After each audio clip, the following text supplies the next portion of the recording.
It's Thursday, May 16th, Friday, May 17th. If you're on the East Coast, across the pond, or down under, and this Spaced Out Radio. Hope you had a great day and night. I am your host, Dave Scott, broadcasting to you live from the Great White North on top of the very, very mosquito-invested mountains of central British Columbia. We welcome you to tonight's show, including Deep Talk Radio and Revolution Radio. If you want to take a listen to our archives, they are free at youtube.com/Spaced Out Radio. Just do me the favor, hit that subscribe button. Our website is spacedoutradio.com. Currently under construction, the Gavinators working hard to build it perfect for you. Our website, once again, under construction, so stay tuned on that. Tonight's show is brought to you by the YouTube channel in Suho. Sebastian Martin brings high-quality messages to the masses. Head to his YouTube channel and subscribe today. Joe Firmage has lived a life as an entrepreneur and UFO researcher. Joe has built his reputation by co-founding several business ventures prior to and during the dot-com boom. But his own experiences made him focus his attention to what's up in space. Joe is best known in UFO circles for having been visited by an extraterrestrial being in his bedroom, which kicked off his passion to do more with the subject. Recently, Joe Firmage has been appointed president of the National Space Council, which plans on helping create and unite the race for space. Then at the bottom of hour number 3, I will get you the news from the SOR Newswire, brought to you by our intrepid news director, Captain Shirk, and Paranoia Magazine. Mr. Joe Firmage, thank you so much for coming on Spaced Out Radio. What a pleasure to have you here. Thank you, Dave. It's a genuine pleasure to be with you this evening and your audience. Joe, everybody has an experience as to why they get into the field of UFOs and space. You're no different. You're very public that you have been an experiencer yourself. Was this what pushed your passion towards trying to build what is up in the stars, or was it something that just kind of fell to you because this was the need or the earnest learning that you felt you needed to do to help move mankind forward? Well, the honest answer, in 1999, I was on BBC Hard Talk, and a similar question was asked, and I said, what happened to me? I wasn't sure whether it was a hypnagogic experience or an ET visitation or a bad potato. But it just so happened that it occurred about 6 or 7 hours after reading a particularly seminal physics paper that gravity and inertia might be controllable by new types of engineering means. And as a former nuclear physics student at the University of Utah a decade earlier, that woke me up. And I do believe that it did have an impact on me. But truly speaking, I've been focused on the science of discovering how these things move, why, and how we can do the same thing ourselves. Do you consider yourself an experiencer? Yes. It is not a question of whether, one of the things that people have often asked me is, why don't you focus more on phenomenology? Okay? Well, honestly, I have spent an awful lot of time on that topic over the years, and there's another book coming out on that subject from me in June. But the reason that I haven't focused on so much on it is it's plainly evident that some fraction, a reasonable fraction, of unidentified flying objects are of extraterrestrial origin. I do not consider that a debatable topic at this time. And so what I'm really focused on is actually how do we do it? How do they function? And how can we inspire humankind to, look up to the stars again and actually believe that it could happen in their lifetimes to make Star Trek real? Joe, when you look at everything that is happening in space right now, with people having experiences with UFOs and extraterrestrial contact or abduction, how real is this phenomena to you? From my surveys, my surveys comprised about 5 years of field work with a couple of dozen first-class colleagues in this realm. And from my surveys, it was unequivocally clear that we've got literal craft with extraordinary powers of propulsion, energy, and consciousness that defy, or at least defy to the best of their knowledge, our understanding of physics. And so they are real. That doesn't mean every UFO is real, by any means. You can have all sorts of artifactual sightings, of course. But there is a fraction that are. And so if that's so, I really do believe that has happened to a lot of people. And they're struggling with trying to figure out what it means. And that is a meaningful quest for folks like the late, great John Mack and others to understand.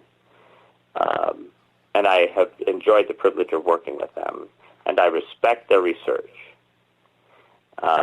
So I do believe and respect the fact that these are honest reports that have... let me put it differently. You gotta understand, of course, that you have hypnagogic experiences, that are waking sleep state issues. You have affectations of consciousness that are artifactual, but some major fraction are legitimately inexplicable by standard conventions. I respect those reports, and I've studied them. What makes your research, Joe, so different than other people out there who have been researching UFOs and the phenomena, much like the late Stanton Friedman, who just passed away this week, or Richard Dolan, or people along those lines? I wish to tip my hat to Stanton. I didn't learn about his passing until just about 2 hours ago. I met him several times, and he will be missed. We had our disagreements over different documents and such, but in general, he was a very good man and a great researcher. Richard Dolan is one of the brightest lights that has been seen since, say, Richard Hall in this field. And I think that these people are heroes of science.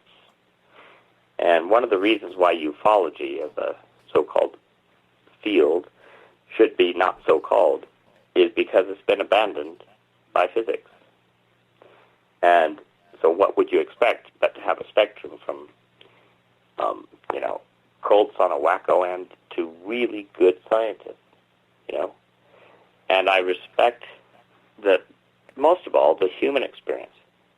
People are experiencing this stuff. And they're not trying to lie in the main, okay? They're really not in the main.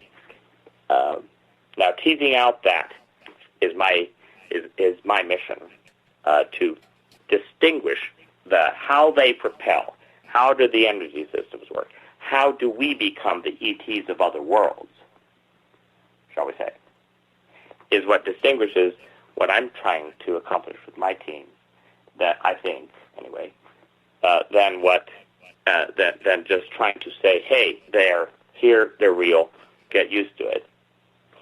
What can we do to understand how we can become galactic travelers among stars?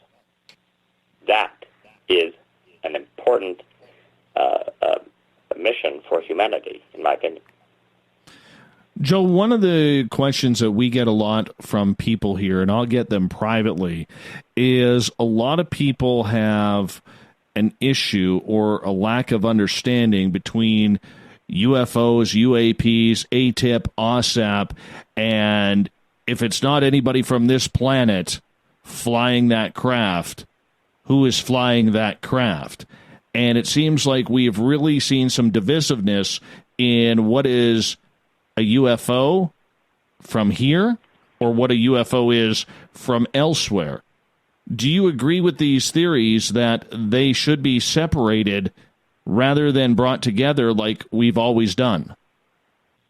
I believe that they should be separated on the basis of the distinction of what we know, whether we know and have either copies of or have been given or have discovered.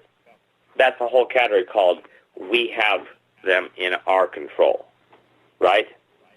Let's talk about a craft, okay? Right?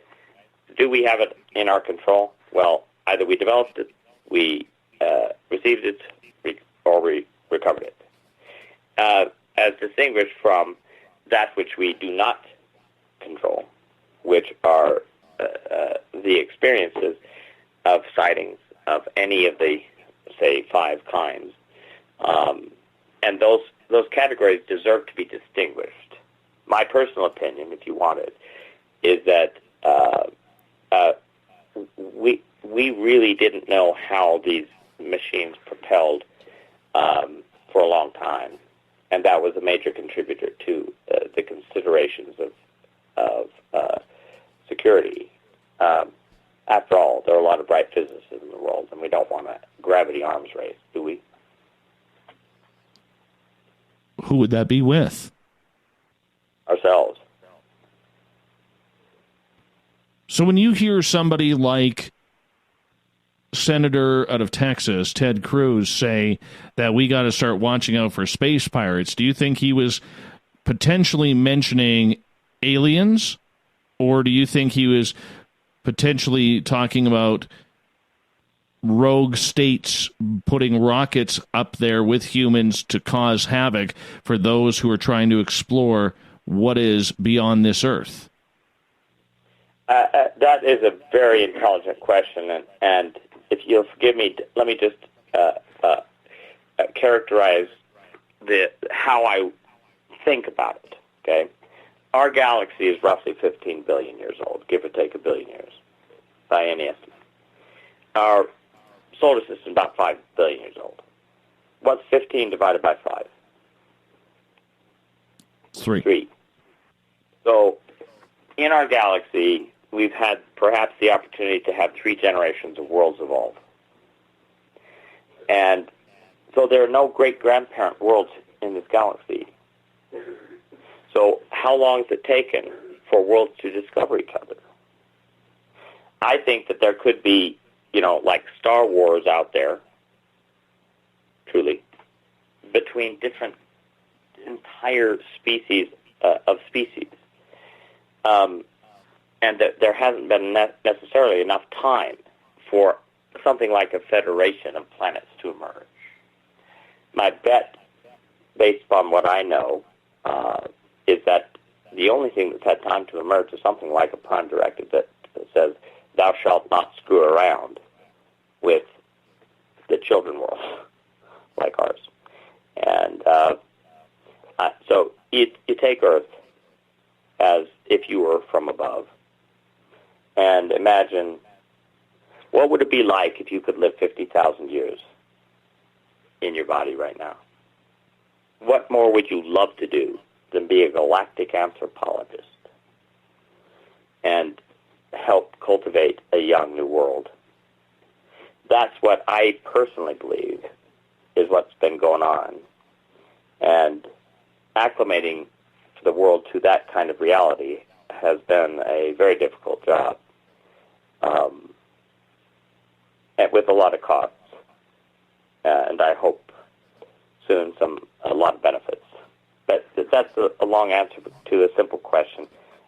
There is really something going on here for us to join a galactic civilization, and it's time we really stop arguing about whether there are ETs.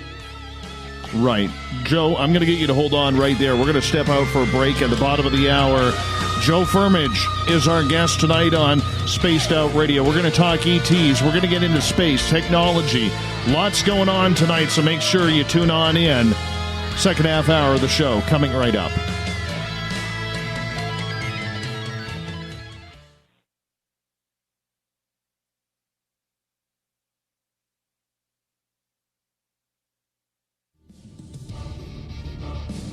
Come get spooked at the 4th Annual Forest Moon Paracon in Cedar-Woolley, Washington, Saturday, September 28th. UFOs, ghosts, aliens, Bigfoot. Speakers include Mike Morin and Jason Jordan, R. Keith Andrews, and Dave Scott from Spaced Out Radio, and so much more. There will be workshops and a VIP roundtable. Get early bird tickets now at fmparacon.com. Are you intrigued by Paranormal Talk Radio? You'll love the new Paranormal Radio app from TalkStream Live. You'll find a great selection of talk shows covering UFOs, ghosts, strange phenomena, and much more. Download the Paranormal Radio app now and start listening to the very best in paranormal talk entertainment, including the network you're listening to right now, the Paranormal Radio app, free in Google Play and the iOS App Store.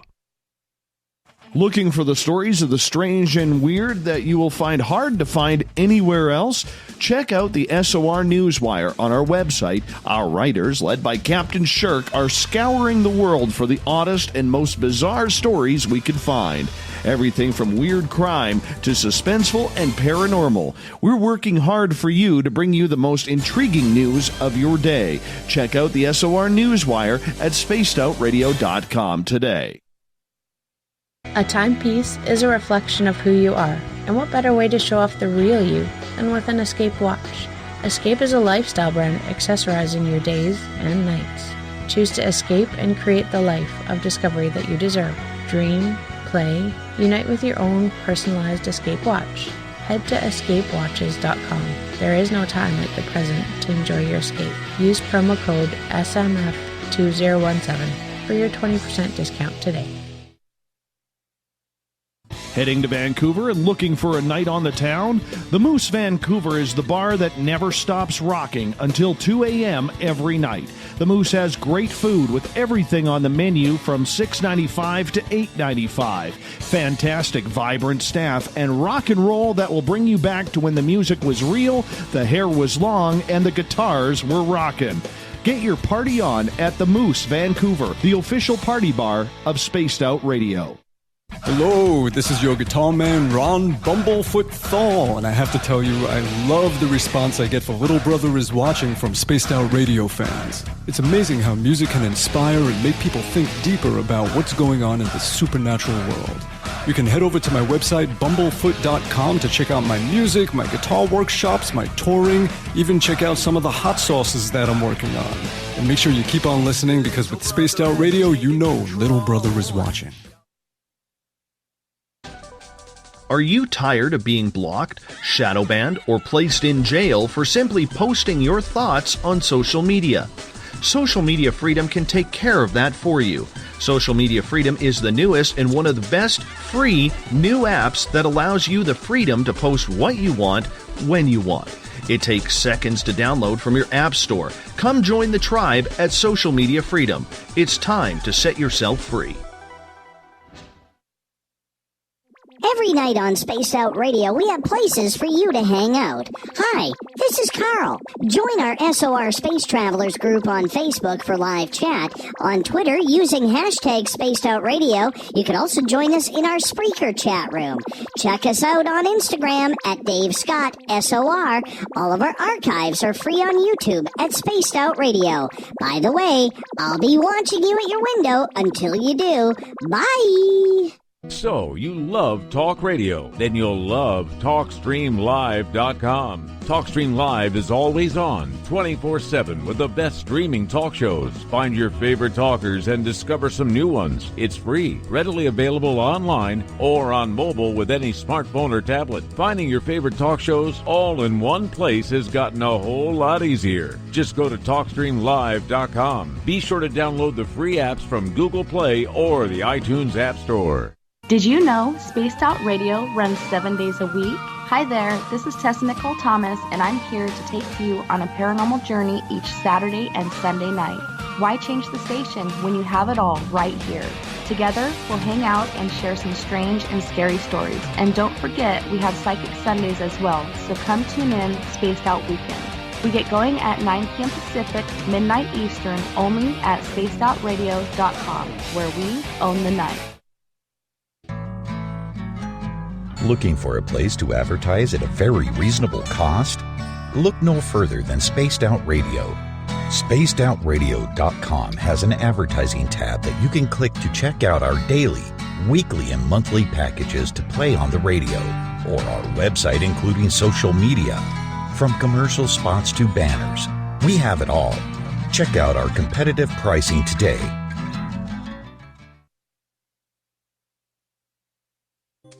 We're bringing scientific thought to the paranormal. Hi there, this is Spaced Out Radio scientist Chris Cogswell. Join me, Chris Zuger, and Dave Scott the second Wednesday of every month, where we break down the who from the woo when it comes to everything paranormal. We'll investigate and try to bring sensible answers to those straight and sometimes outlandish questions people have. Hey, not everything is an answer, but we'll do our best. Listen in to Reality Paranormal only on Spaced Out Radio. Coming soon to our website, spacedoutradio.com, is the SOR Space Travelers Club. For just $5 a month, you can get into a private area on our site where you can hang with other listeners in our chat room, post in our forum, and check out a bunch of exclusive content and store that won't be found anywhere else, including a nightly after-show party with Dave. It's going to be the best $5 a month you're going to spend. The SOR Space Travelers, only at spacedoutradio.com. Coming up this September 21st and 22nd, all UFO eyes will be focused on Toronto for the 4th Annual Alien Cosmic Expo. Come listen to some of the biggest names and experiencers in ufology. Travis Walton, Paul Hellyer, Richard Dolan, Paula Harris, Grant Cameron, Randy Kramer, and Spaced Out Radio's own Dave Scott. Tickets are on sale now at aliencosmicexpo.com.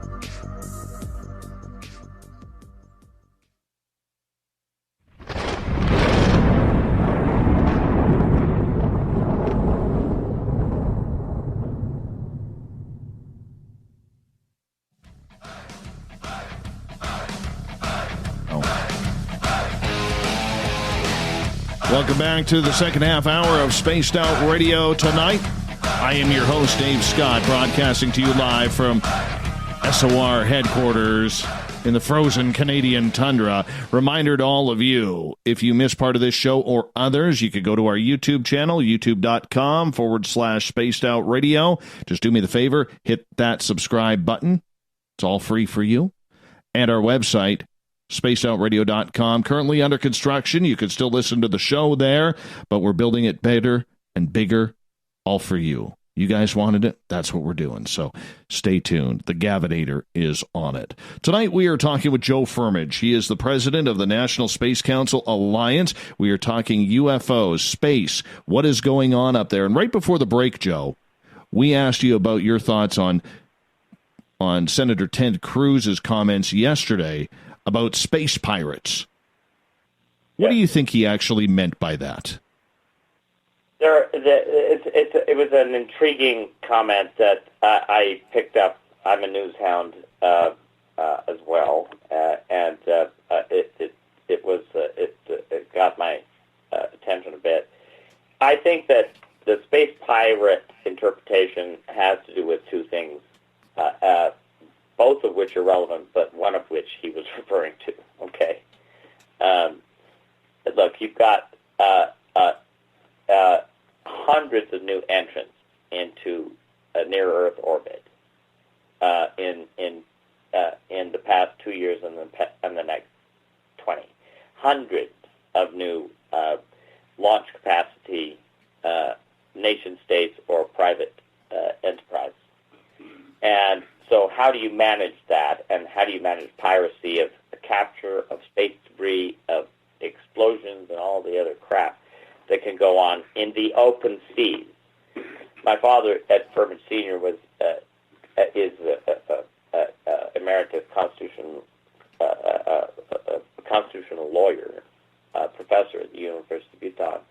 He taught me the laws of the seas, okay, and they're really analogous to what we're facing now, the laws of the biggest new frontier of all, seas. So the law of the seas is a good analog. And so you have piracy from within, and you also could have, by virtue of our own breaching of gravity control, an invitation for activity from other civilizations, and I don't know at all that Ted Cruz has any knowledge of such things, but I would not put out of the realm of feasibility or plausibility, anyway, that there are there are real issues out there between different species of species. You gotta say to yourself, okay, could there be other planets with different kinds of life forms that are fundamentally different than ours? Sure.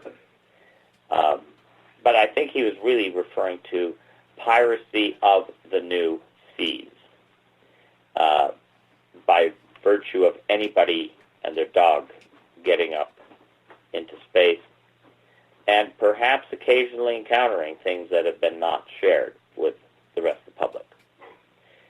And if that intersection, how do you manage what happens if we don't control access to space as a nation, right?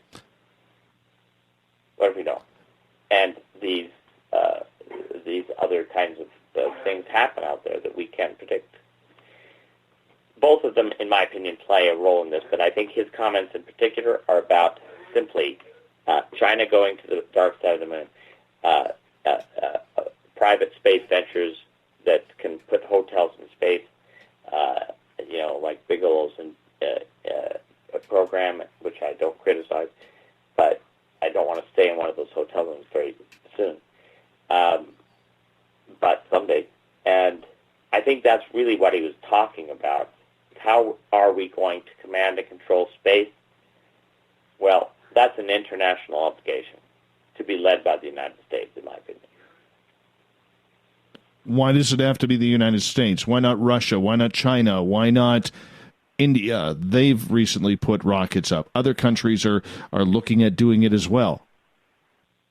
Well, I want to refine my sentence there, led by. The United States, in my opinion, has all sorts of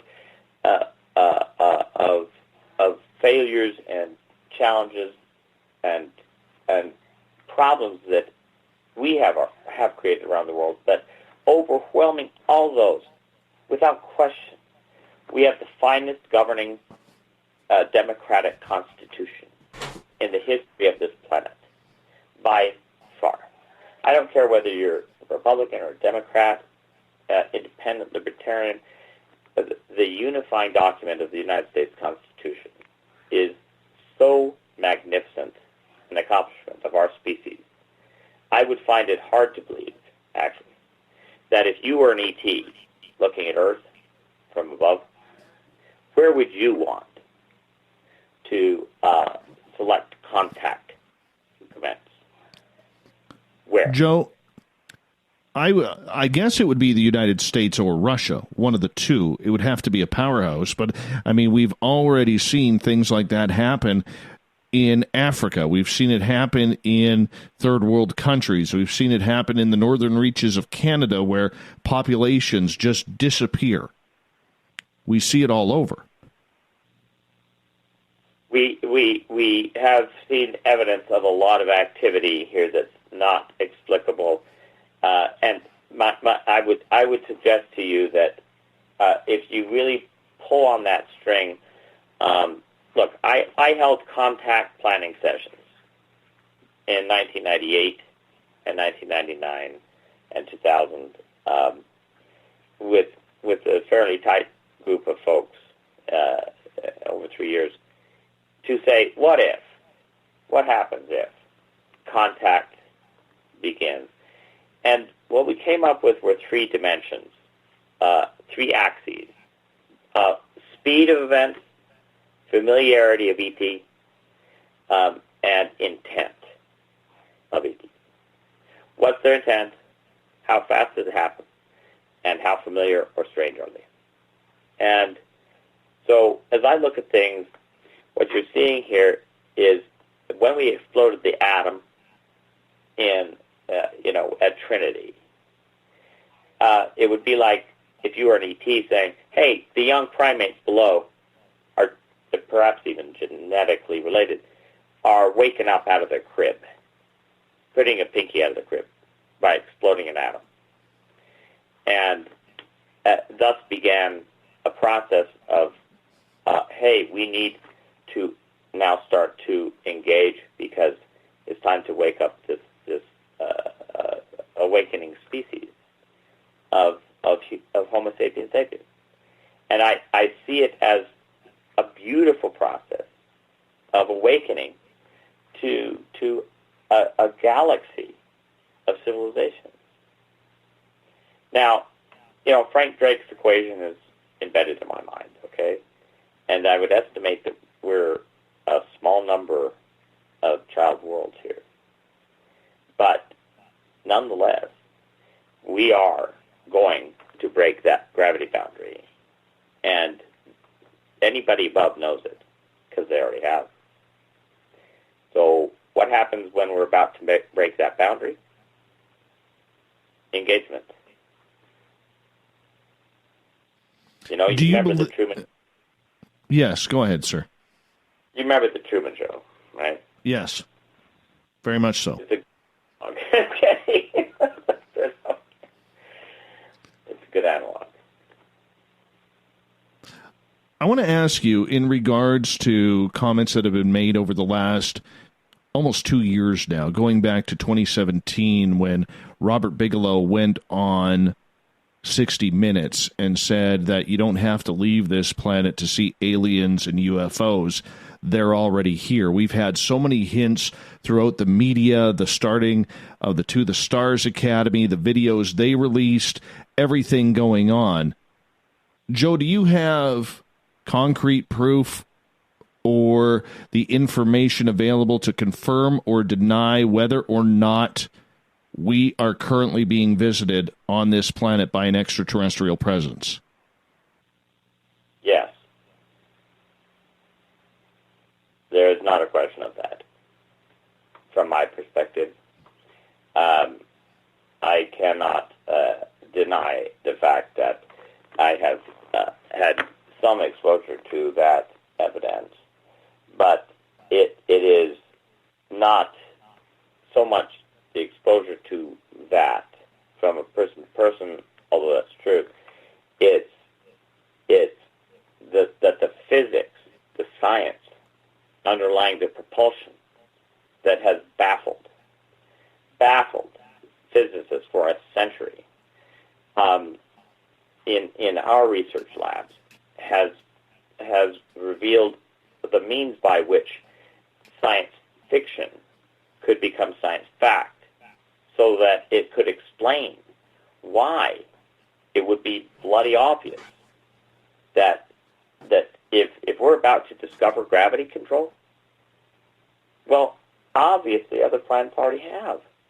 So that have to be here already. That have to be. There have been some debates about To the Stars Academy and so forth, with our enterprises and so forth. But fundamentally, the answer to your question is, of course, there is a fraction of those reports that are real. I certainly have had exposure to some of that data, but it is not the kind of exposure that says, hey, Joe Firmage is part of MJX or whatever. It's not that. It's that I've had the privilege of meeting and working with a lot of people who have had real experiences on this matter at a scientific and other levels. And I don't want to get into, naming names and all that, because, frankly speaking, it's bloody obvious from the physics now. And that's where I hang my hat, is, look, we're about to discover how to control gravity as a species. Let's get on with it and have some fun and make Star Trek real.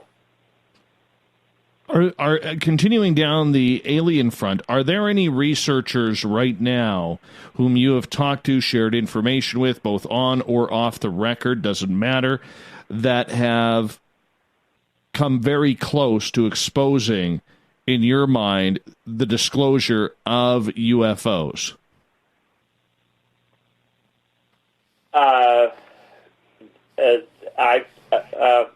Let me give you an example. I was once approached a few years ago by a decent individual in Washington, D.C. at an airport, and he asked for some money to pursue such a mission. And I asked for peer review of his witnesses. I was denied that. And yet I didn't need for myself that verification. But yes, the earnestness of it is present in a lot of people. Everybody wants to know, are they real? And I am telling you that I have had person-to-person contact with individuals at high levels who, of course, have said, of course they are. That the problem actually is the government-private interface, okay? It's not really a problem, but it's fact, okay? The government doesn't know as much as you think they might, really. What do they know? Well, that's a good question. The answer is, look, if you're talking about gravity control, you're talking about something as powerful as nuclear power. And you're talking about sovereignty of nations. What happens in 30 years, for example, if airports don't have customs? What happens if a craft can come across nations' borders without such? What happens to laws of any nature, of national wholeness? Those are the big issues. Religion is a big second issue. Economics is a big third issue. But these are the real problems that face government for decades. And if you're a major private enterprise in aerospace, do you really think that they've not encountered this phenomenon? Of course they have. So how do they deal with it? That's been the tussle between government and aerospace for decades. And I think that a lot of people have grown through 3 generations of this tussle and would like to see it relax and disclosure begin to happen in a manner that forgives the past and makes progress forward. Joe Firmage is our guest tonight on Spaced Out Radio, president of the National Space Council Alliance. Who is holding back the decision, if you know who these people are and you've spoken to them, from releasing it to the public? And what is the fear, Joe? I don't think that it's .gov or .mil per se. And it's not .com per se. But here's what I think the complexity has been. If we don't know how they propel yet, will we accidentally unleash a new arms race by acknowledging their existence? And that was a kind of an eye-opener for me about a decade ago in trying to figure out the answer to that question, sir. And so I had to ask a question. Do we know how they propel? Yes, no, or no comment. And I got the answer D. None of the above. We don't yet know how they propel. But what if we do? And it has been privatized, for example, for reasons of the conflicts in the 70s between government and industry and FOIA and all that. when we didn't even know how they propelled. Now, what if we know how they propel someday soon, real soon, perhaps? Does that not change the security situation? You bet. And my hope and dream is that the profundity of that kind of discovery, however and whomever it may come from, is enough to help awaken people's instinct to look to the stars again, like we did centuries ago, to look to the heavens and hope and dream. You know, my acid test, if a 12-year-old African-American girl in South Central LA who has 1.5 parents, 2.5 siblings, and a chain link fence, and 5.5 gunshots within ear stretch per night, can actually dream of becoming Uhura on a real enterprise in her lifetime and not compete with a robot to make a burger at Burger King for a minimum wage. That's my measure of what the kind of society that this kind of breakthrough research of a scientific nature that brings into the front of science, not the backwaters, not the back rooms, but openly says, we are going to the stars. We are. And we're going to do it in our lifetimes. If you're roughly 50, like I'm 48, so almost there. But that's what I really mean. If that was not understood, it explains why so much secrecy prevailed during a Cold War, where both sides knew that there was something up there, obviously, but they didn't know how the freak it worked or what it was about. And so as we've evolved over the past several decades, I think that the ability of the public in every, at least, industrial nation, certainly Canada, all Western societies and most everywhere, can, I think, deal with this more easily and comfortably with actual desire and hope than ever before in history. And I'm really excited about the future, and anyway, that's what I've dedicated my future to. We got about a minute to go before we have to go to break at the top of the hour. Joe Firmage is our guest tonight on Spaced Out Radio. Joe, in regards to this secret, there's a lot of people clamoring out there that disclosure will happen this year, but it's most likely to happen next year. We've been hearing this for the last couple of decades. Do you see it happening? Disclosure is complicated by the difference between what is controlled by governmental agencies and what is controlled by private proprietary enterprise. And without any kind of pejorative or criticism in any direction, there was a lot of complexity in the 70s about this whole thing. And so what I know is that there is an overwhelming desire on everybody's part to figure out a way to provide disclosure without causing economic or social unrest.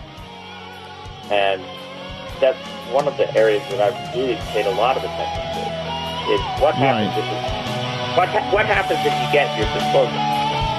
Joe, I'm going to stop you right there. We're going to go to break here at the top of the hour on Spaced Out Radio. Let's get into the sciences of space right after this.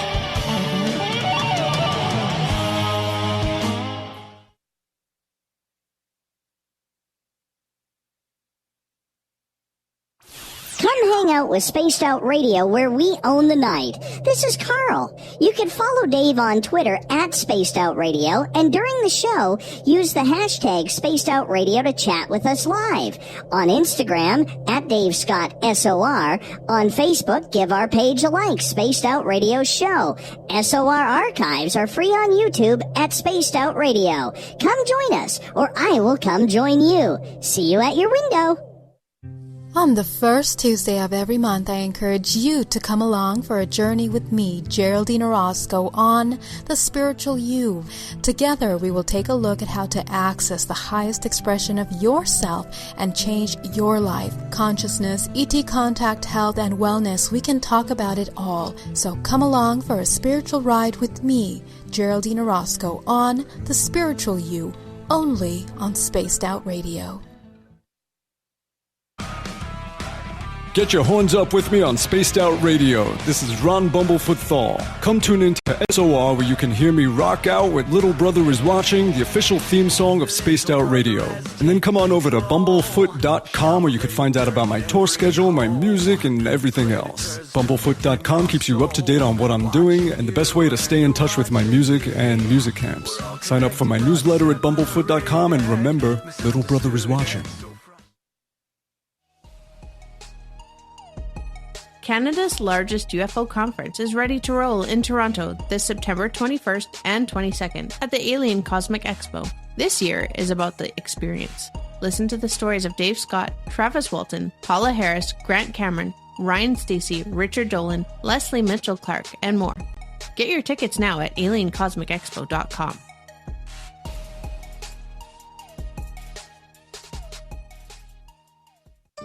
Find your escape where time has no limits. It's about living today and cherishing the heritage of yesterday.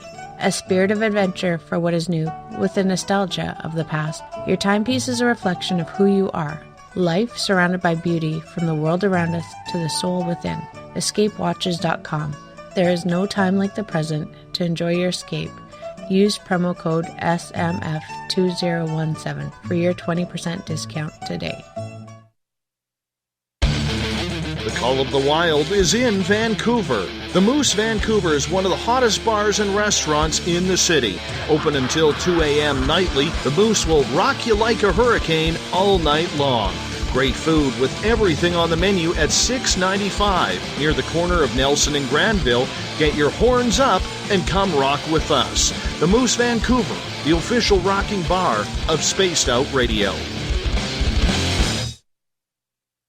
Visit purpleplates.com today. For over 40 years, the Purple Energy Plates have been delivering amazing results for their many customers. Inspired by the great genius Nikola Tesla, the harmony, healing, and energetic effects of the plates have proven over and over to be beneficial and often miraculous to thousands of customers. Check their site for daily specials and choose from their many energy products. You won't be sorry. Visit them today at purpleplates.com. The freedom to post what you want, when you want. That's the social media freedom you need. Social Media Freedom is the free app in your app store. No need to worry about going to jail or being shadow banned any longer. It's the freedom to say what you feel. The freedom to know Big Brother isn't watching. It's the way social media is supposed to be. Social Media Freedom. It's time to set yourself free. Download from your app store today. At spacedoutradio.com, we have a little bit of everything for you to stay up late. So while you're there, check out our SOR Newswire, where our team brings you stories of the weird and strange to the WTF from around the globe. News on Bigfoot, UFOs, paranormal, Darwinian-type crime tales. It's the stories that the mainstream media usually won't touch. Well, we got them all on the SOR Newswire, only at spacedoutradio.com. Looking for a place to advertise at a very reasonable cost? Look no further than Spaced Out Radio.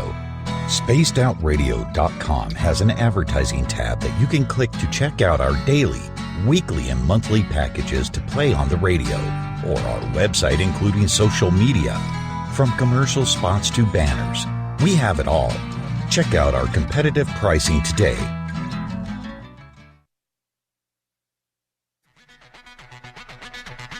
Come get spooked at the 4th Annual Forest Moon Paracon in Cedar-Woolley, Washington, Saturday, September 28th.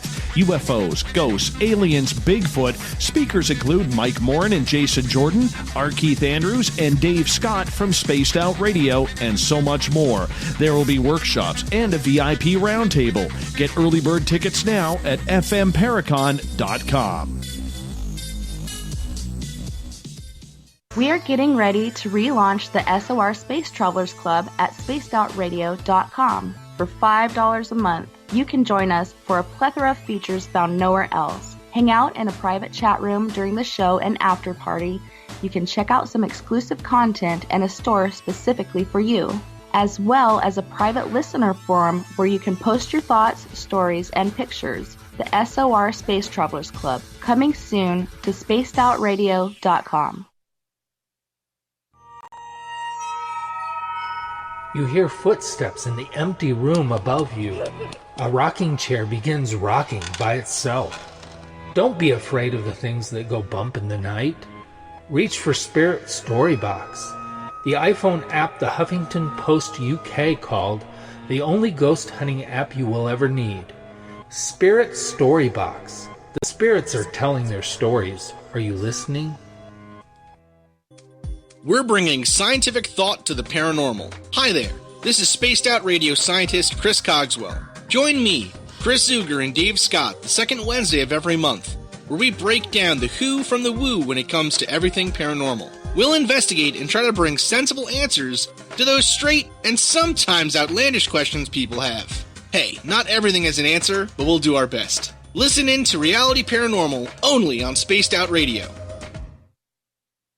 So, you love talk radio? Then you'll love TalkStreamLive.com. TalkStream Live is always on, 24/7, with the best streaming talk shows. Find your favorite talkers and discover some new ones. It's free, readily available online or on mobile with any smartphone or tablet. Finding your favorite talk shows all in one place has gotten a whole lot easier. Just go to TalkStreamLive.com. Be sure to download the free apps from Google Play or the iTunes App Store. Hey, this is Canadian Paranormal Investigator Mike Moore. The third Wednesday of every month, I'll be teaming up with Dave Scott to bring you Ghosts of the Great White North. Each month, we will bring on guests from across Canada to discuss their ghostly encounters. Canada is a paranormal hotbed with stories you've never heard, so we're going to bring them to you. So get comfy on your Chesterfield, grab a donut, and join us, eh?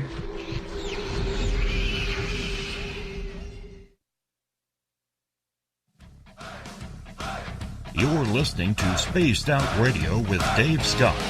Follow Dave on Twitter at Spaced Out Radio and on Facebook, Spaced Out Radio Show.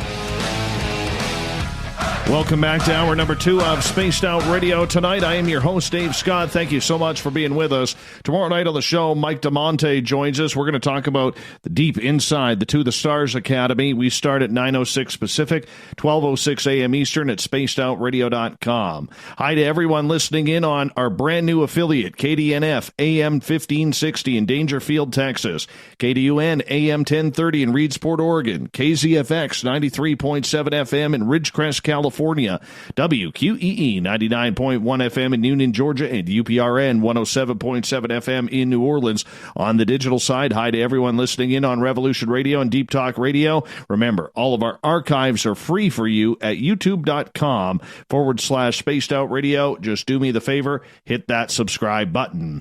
The Desert Clam has set the password for tonight in the SOR Space Travelers Club. The lady is your password.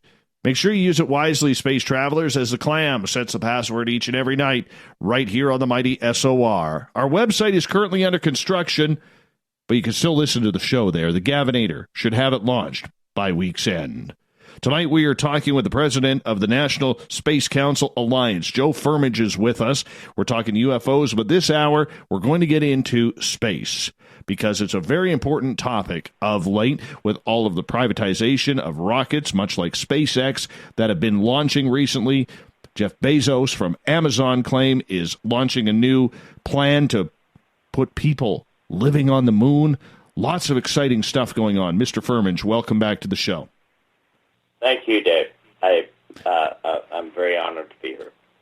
You were recently put in as president of the National Space Council Alliance. Please define for our audience what that is.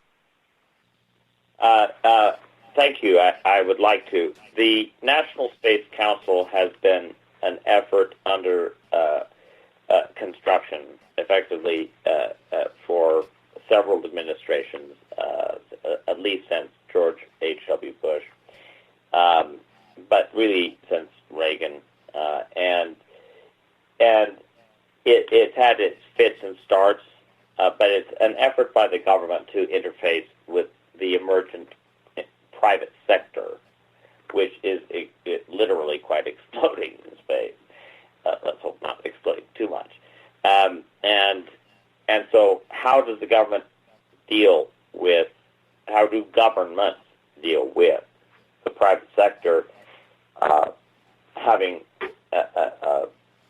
going from, say, 10 or 20 movers and shakers in space to 10 or 20,000 over, a period of the past 10 and the next 40 years. That's a big swing, friend. And so you have to imagine, like, the creation of an FAA for space. How do you do that?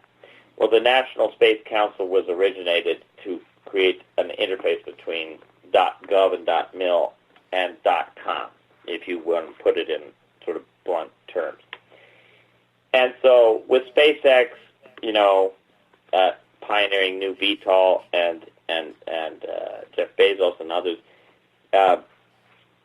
coming up to speed, literally, whole new entrants have to be categorized and managed. And so my particular invitation, which I didn't ask for, by the way, except by doing it for several years,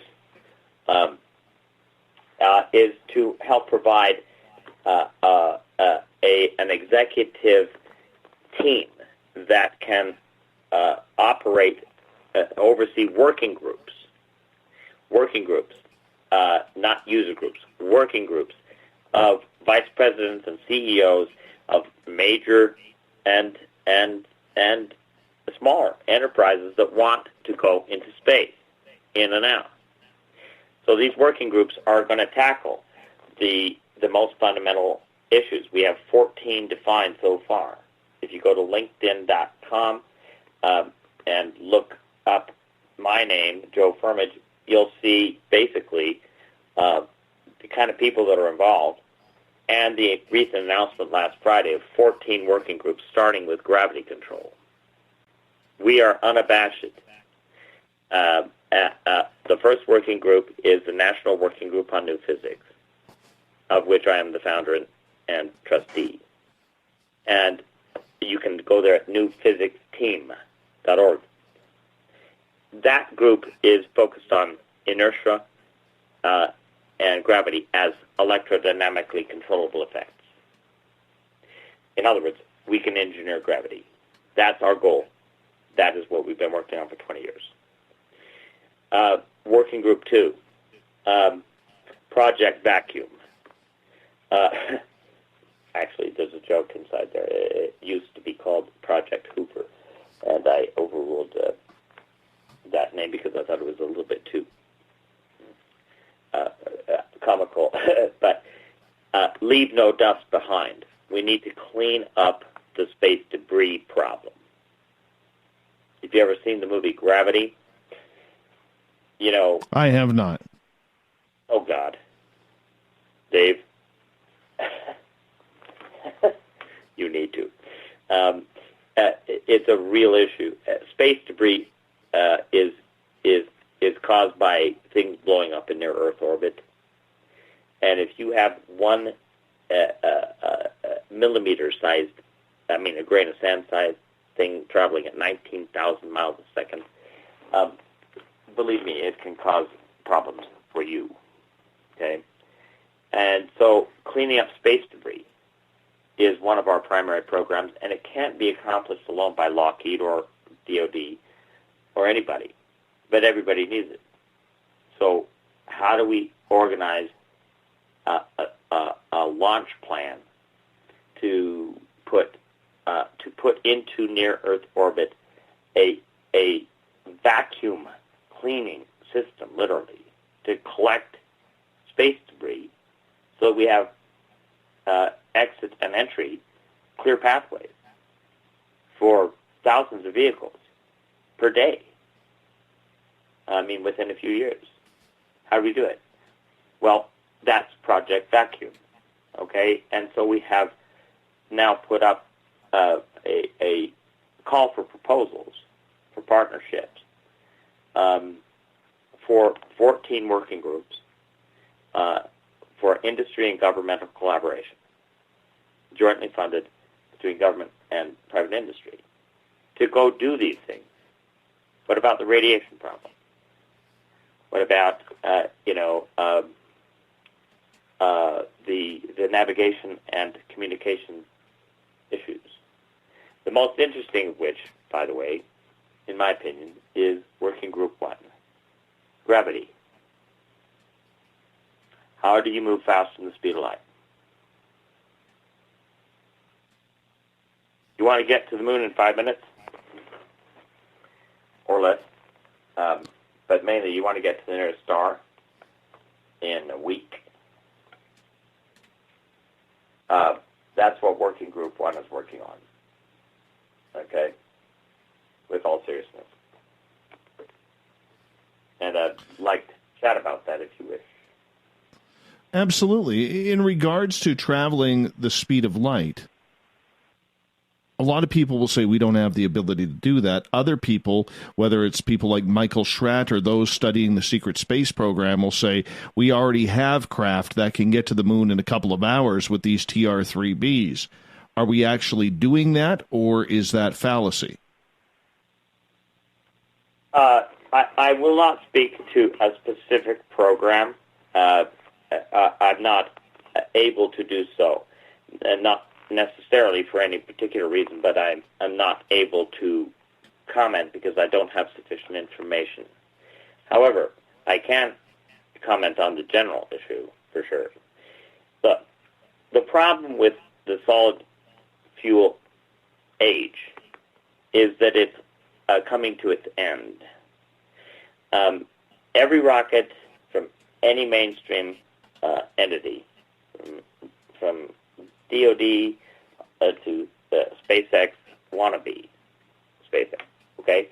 It doesn't matter. It's a solid fuel or liquid fuel era where you're carrying up all the fuel required to get to near-Earth orbit. What, 90% of its mass? Well, what if we have discovered a means to, and then once you get into near-Earth orbit, mind you, you give yourself a push, say, towards Mars, and you float there in constant velocity. Then you break year later, whatever, best case, and slow down fast, and the hope for your life that you can parachute down and survive. Okay? What if, instead, you have constant acceleration, not constant velocity? What if you figure out a way to fall towards your destination in continuous acceleration? If you could do that, you could reach the moon in roughly 5 minutes with one of our designs, for example, which has yet to be fully completed through its testing rounds, mind you, which is the focus of my everyday attention and our teams. So I say that with that asterisk squared. But I am saying, what if you could create a propulsive field that allows you to constantly accelerate, and then say at 1G, here's what it would feel like. This is your captain speaking. Please take your swivel seats. We are taking off from Star City, Houston. We will be entering near-Earth orbit in a gentle rise. please pack your stowaway bags. And once we get into near Earth orbit, we will allow you to walk around the cabin, and the cocktails are on us. And then you take a 1G ride to Mars. You know, you could get there in less than a few hours. And walk around in such craft with your head pointed to Mars and your feet pointed towards Earth because you're accelerating with an engine below. That's accelerating. Then you have the captain coming and saying, we are 20 minutes, 30 minutes outside of Mars, Colony 1. Please prepare to take your swivel seats. They will reverse. And we're going to execute a 4G deceleration. It'll take a number of minutes, but it will not feel much more than a 777 in a sharp landing, but a very soft one. And so you spend 20 minutes slowing down with acceleration in the burst direction, but much more speedily. And you touch down softly. Now, why is that not possible? According to physics today. There's a mistake in relativity, in my opinion. And it is an understandable one. But it is unbelievably interesting, because if it's true, you, my friend, could travel in your lifetime to another star. I hope so. I hope so. What if you could? I'd already be there. I'd be first in line. I'll be honest with you. I'd be first in line. I want to know what's out there. I think the majority of people on this planet would love to have that opportunity. And that is something that we can only wait to see. I don't know if it will happen in our lifetime because, let's face it, the military is going to have to get their hands on it first, will they not? The military has, you know, I consider myself even though I'm a progressive, independent-minded person, I consider patriotism to you know, our nations,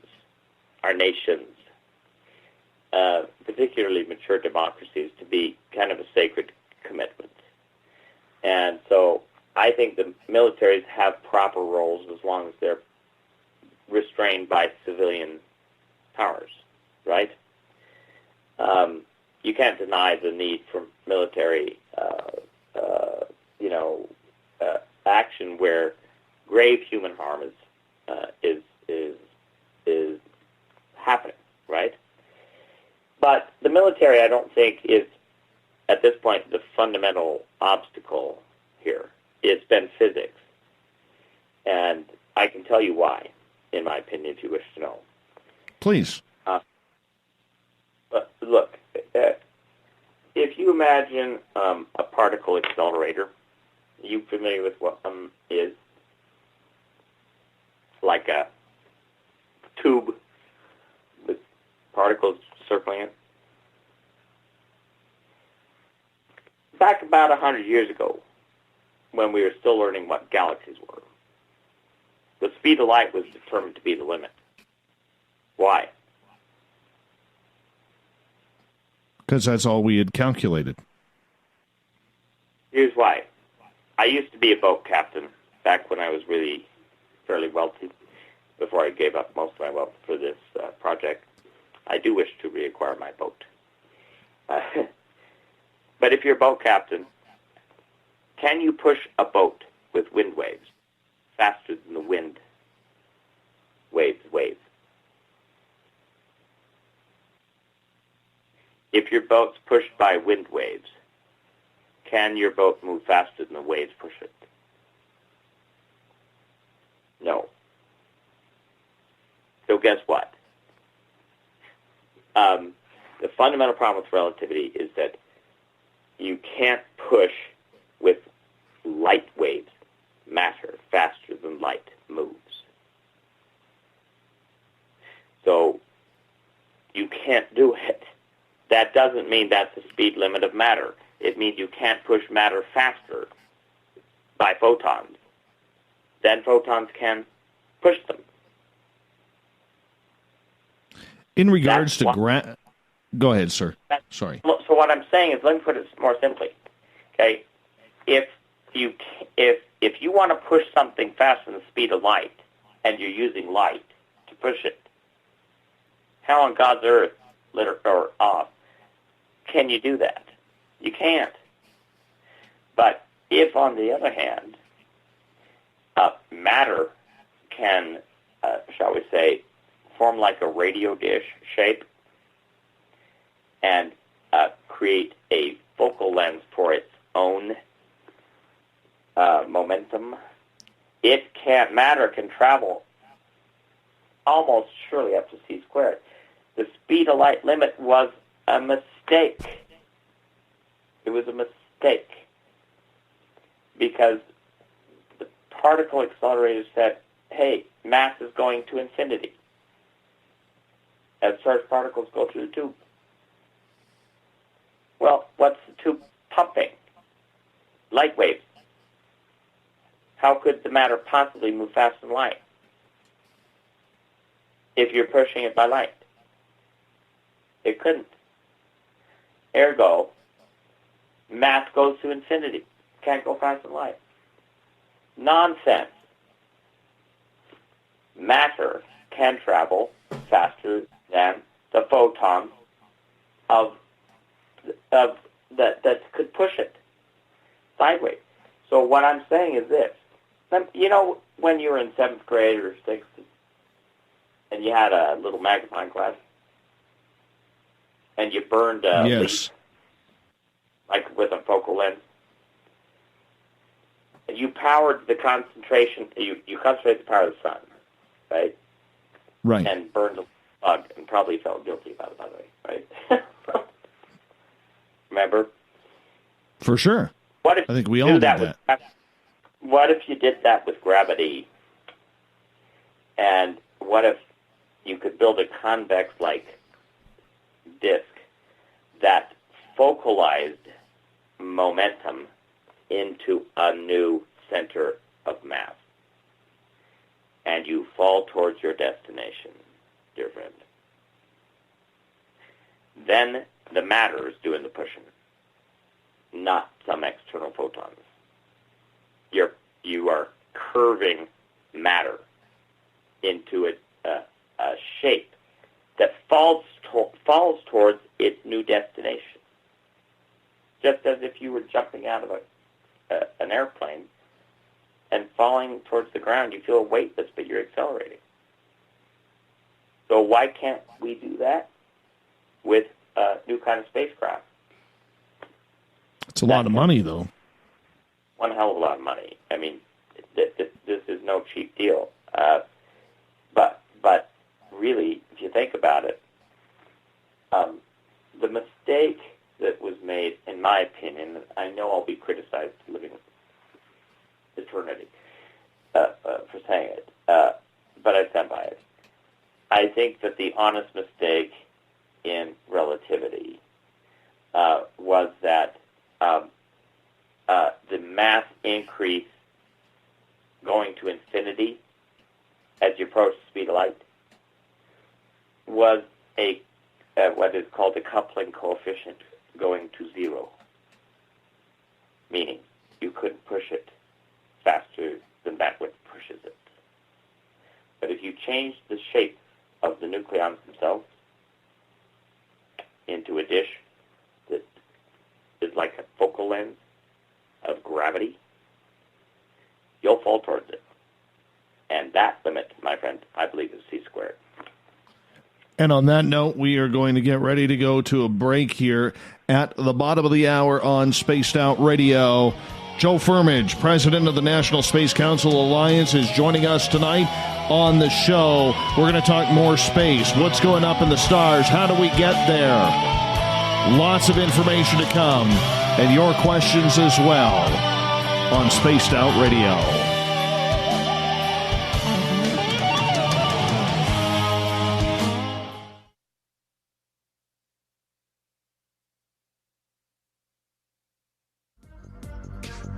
Coming up this September 21st and 22nd, all UFO eyes will be focused on Toronto for the 4th Annual Alien Cosmic Expo.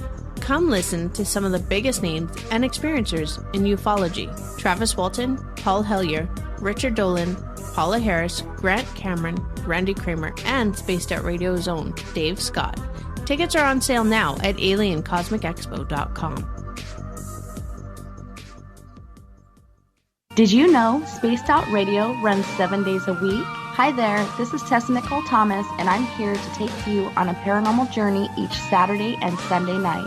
Why change the station when you have it all right here? Together, we'll hang out and share some strange and scary stories. And don't forget, we have Psychic Sundays as well, so come tune in Spaced Out Weekend. We get going at 9 p.m. Pacific, midnight Eastern, only at spacedoutradio.com, where we own the night. A timepiece is a reflection of who you are, and what better way to show off the real you than with an Escape watch? Escape is a lifestyle brand accessorizing your days and nights. Choose to escape and create the life of discovery that you deserve. Dream, play, unite with your own personalized Escape watch. Head to escapewatches.com. There is no time like the present to enjoy your escape. Use promo code SMF2017 for your 20% discount today.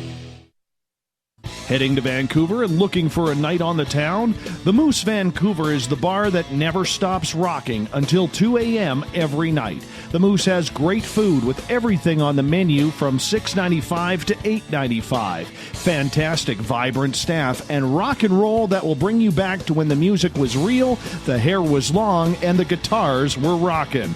Get your party on at the Moose Vancouver, the official party bar of Spaced Out Radio.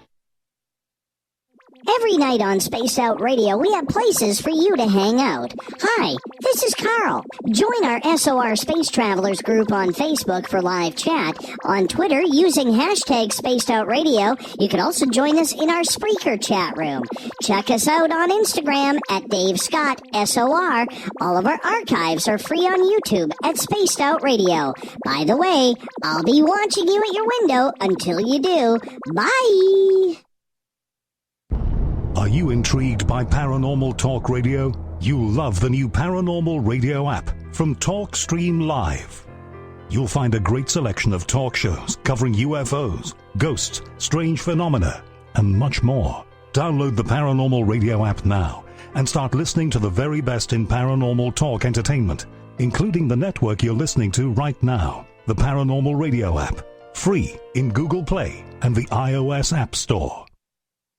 So, you love talk radio? Then you'll love TalkStreamLive.com. TalkStream Live is always on, 24/7 with the best streaming talk shows. Find your favorite talkers and discover some new ones. It's free, readily available online or on mobile with any smartphone or tablet. Finding your favorite talk shows all in one place has gotten a whole lot easier. Just go to TalkStreamLive.com. Be sure to download the free apps from Google Play or the iTunes App Store.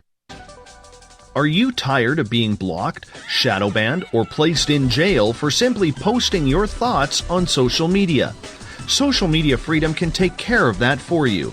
Social Media Freedom is the newest and one of the best free new apps that allows you the freedom to post what you want, when you want. It takes seconds to download from your app store. Come join the tribe at Social Media Freedom. It's time to set yourself free. Hello, this is your guitar man, Ron Bumblefoot Thal, and I have to tell you, I love the response I get for Little Brother is Watching from Spaced Out Radio fans. It's amazing how music can inspire and make people think deeper about what's going on in the supernatural world. You can head over to my website, bumblefoot.com, to check out my music, my guitar workshops, my touring, even check out some of the hot sauces that I'm working on. And make sure you keep on listening, because with Spaced Out Radio, you know Little Brother is watching. Looking for the stories of the strange and weird that you will find hard to find anywhere else?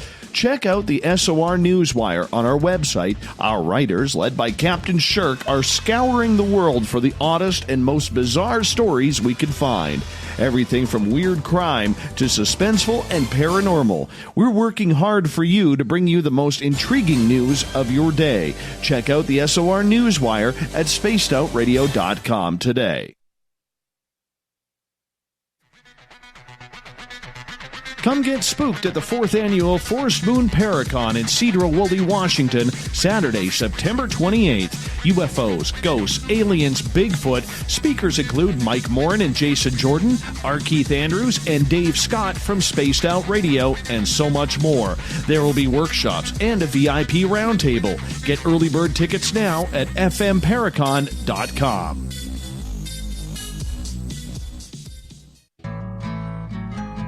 Looking for a place to advertise at a very reasonable cost? Look no further than Spaced Out Radio. SpacedOutRadio.com has an advertising tab that you can click to check out our daily, weekly, and monthly packages to play on the radio, or our website including social media. From commercial spots to banners, we have it all. Check out our competitive pricing today.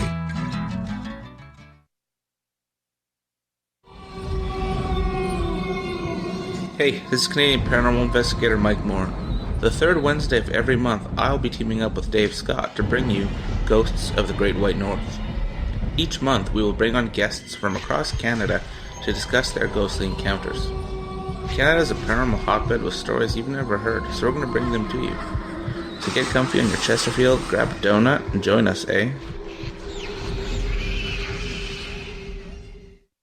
Coming soon to our website, spacedoutradio.com, is the SOR Space Travelers Club. For just $5 a month, you can get into a private area on our site where you can hang with other listeners in our chat room, post in our forum, and check out a bunch of exclusive content and store that won't be found anywhere else, including a nightly after-show party with Dave. It's going to be the best $5 a month you're going to spend.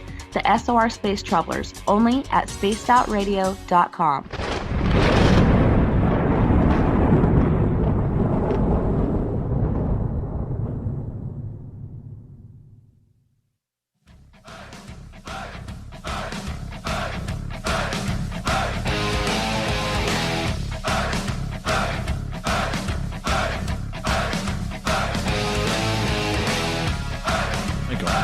Welcome back to the second half of Spaced Out Radio tonight. I am your host, Dave Scott. Great to have you along for the ride.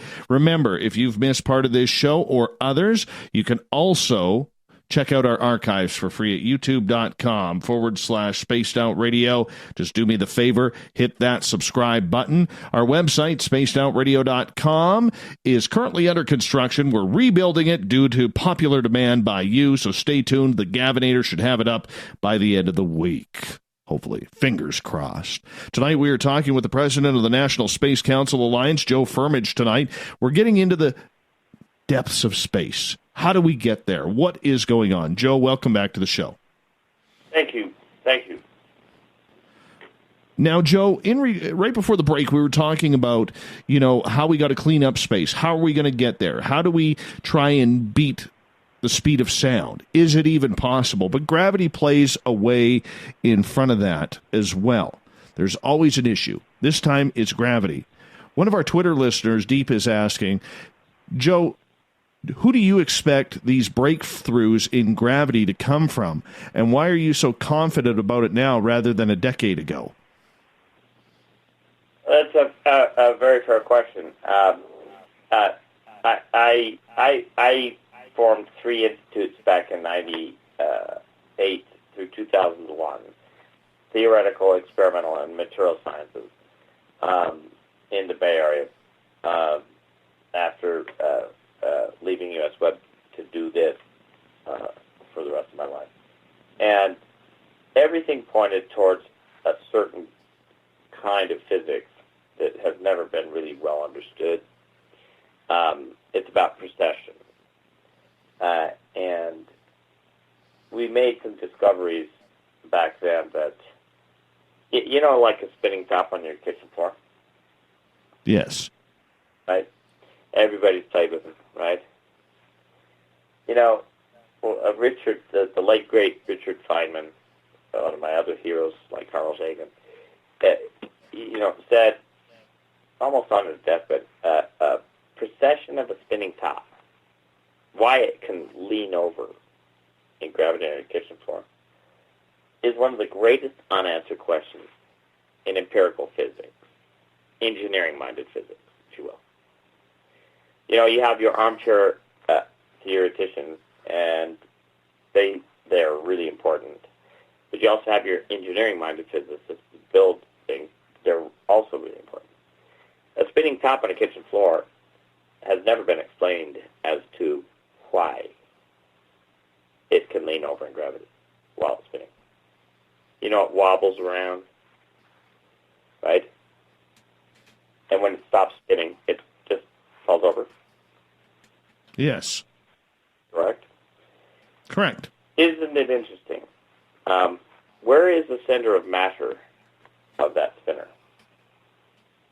Center of matter.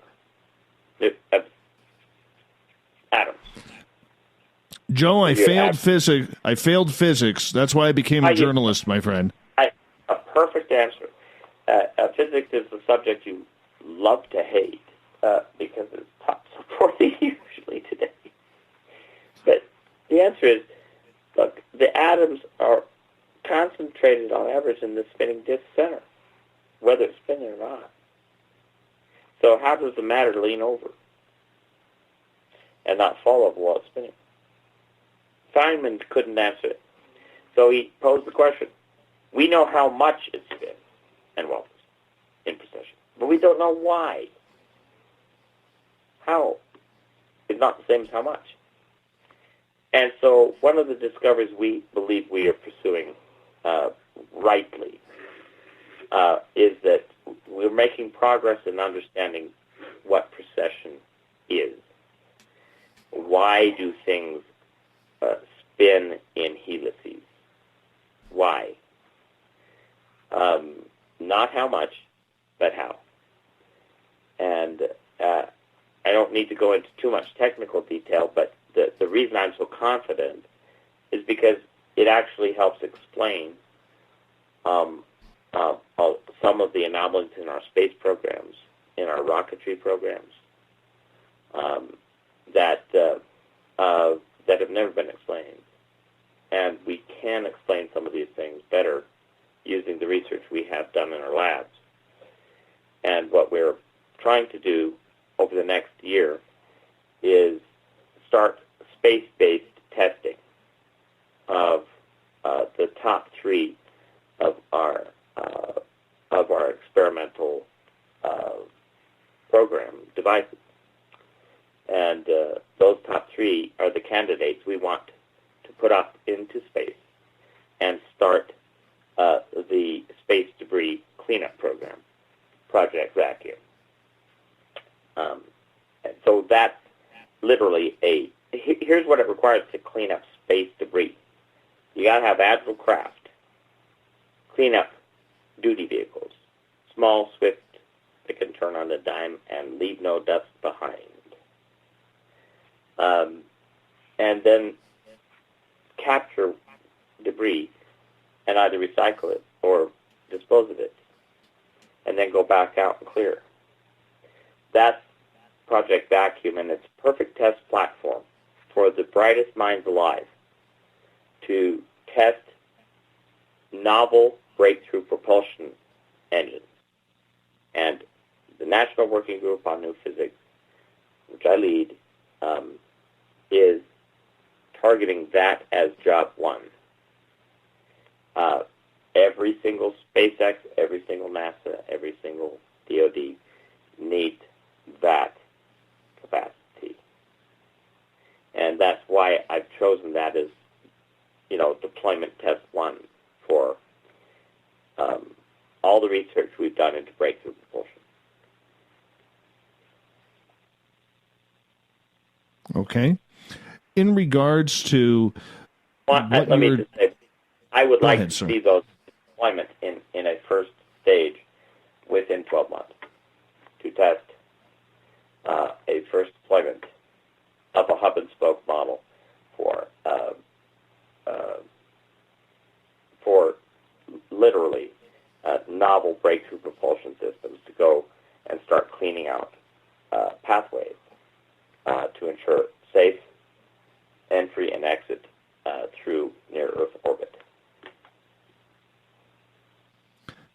In regards to the reaction that you have had, with becoming or being named president of the National Space Council Alliance, you have tonight drawn a real clear line to me and our audience that there is a difference between the National Space Council and the National Space Council Alliance. Although the name for many would be quite confusing. Well, what is the difference? It's largely, I can't blame anybody but myself in that regard. The reality is that I work with a lot of people in industry and government, and the National Space Council is comprised of both a governmental half or part, okay, with generals and admirals and representatives of NASA and agencies. They obviously don't work for me, okay? Obviously, and neither do the private sector CEOs. There's no. I've been in this business for 30 years, and the Space Council has been struggling to reinvent itself repeatedly.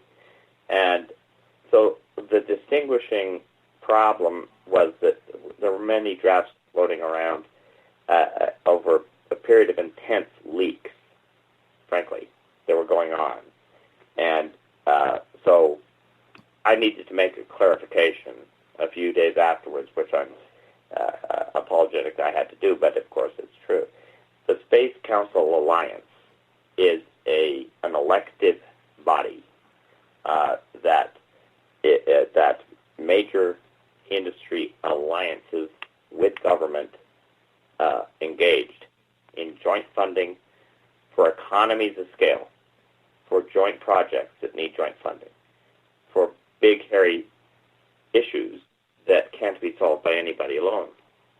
And what my groups are doing is helping to coordinate program management for funding proposals and defining what the mission objectives are. What are the goals that government will fund, that industry can co-fund together? And let's measure success by joint mission programs, just like any major, let's go to the moon, build a colony. Is that a DOD problem alone? Nope. Is it Lockheed alone? Nope. Boeing? Nope. The physics alone? Nope. It's an alliance where teams come together on working groups to solve big missions. That's what this is. And the alliance is elective. And I have helped to catalyze that. I was asked to do this by my friends in government and industry, and I've chosen to dedicate my life towards it. Have you had any support from internal sources within the government or the administration that's currently in power right now to help out with this as we move forward towards a space force? Yes. And what happens with that? The USSF is a hope and a plan that I support.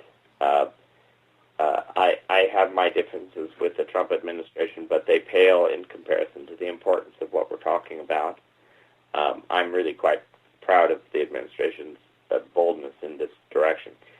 The USSF is effectively akin to the sixth branch of a Pentagon. Okay? Right. It hasn't happened since the Air Force split off from the Army Air Force in 1947 under Truman. And so this is representative of that scale of change, and that's pretty damn bold, if you ask me. And I do support it. The USSF is a governmental plan of action to organize the different branches of space activities of the Army, the Navy, the Air Force into a more consolidated, literal sixth branch to make the Pentagon a hexagon, if you wish. Okay. how do I play a role in it? I have no formal role whatsoever. However, I have a lot of colleagues and friends in government, and they've also helped me through some of my personal challenges in life, all the crap that I've had to put up with over the past decade in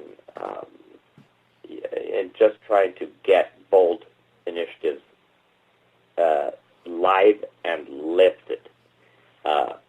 I have a lot of friends over the decades in government, and they have really advised me well, and I took their advice seriously, and I'm very grateful for their friendship. How did you get involved with this then? I recognize in the press release that... I don't know where it will lead with regard to USSF and Joe Firmage, okay? I don't. But I'm just simply supportive of the initiative to consolidate the government's programs in space. Because after all, what do we really want? We want to inspire several billion people worldwide over the next half century to really believe that they can become more than a fry cook at Burger King. So really, are you considered more of an advocacy group rather than one that is bringing any type of scientific plan to the table? Oh, we are definitely bringing a scientific plan to the table. This is a very serious alliance. This is not an advocacy NGO, okay? It is not your father's Oldsmobile Buick to advocate for just simply raise money and go, do good marketing. Nonsense. There's a value of entertainment. There's been these debates with To the Stars Academy and so forth. We really don't have any problem debating those folks. Some of them have been friends from time to time, okay? But we are focused on science. We're focused on engineering. We're focusing on making Star Trek real. And I mean it. From IT systems to propulsion engines to energy systems to advanced material sciences that can project field affectation for things like, tractor beams to pull people out of an earthquake zone and separate concrete from carbon. I mean, I'm talking about real fundamental physics. That's our focus. We are bringing science to the table here. So on the governmental side or any of these black project sides, who's listening to you right now for the information you want to bring? I hope is the best way to answer that question. I hope that FFRDCs, aka National Labs and so forth, and the magnificent aerospace enterprises, both small and very mature, take our words seriously. I have a lot of colleagues over decades in these companies and agencies. That when I was 21, the first $1 million license of my software, called Sirius at the time, then Appware, purchased by Novell. But when I was 21, back in 91, it was the Air Force and the Navy that purchased my software source code. And it went on to help power a lot of app development that you see today. Appware is going to make a new debut this coming year, and you'll be able to build your own app on your own phone in seconds or minutes. And that was my first license. So my first partners when I was growing up were our military. and I came to admire deeply. In '99, I was invited to spend a week visiting each branch of the 5 majors. Day 1 was the Pentagon in '99, with meeting with Cohen. Day 2 was the Coast Guard. Day 3, the Army. Day 4, Marines. Day 5, NORAD. 6, Nellis in Las Vegas. And day 7, I was too tired, so I didn't land on the carrier. I had to fly home to Silicon Valley and get back to work. But it was a wonderful experience to really see our military and intelligence leaders for who they are as people. And I was deeply impressed by their integrity. They are underpaid, overworked by the rule.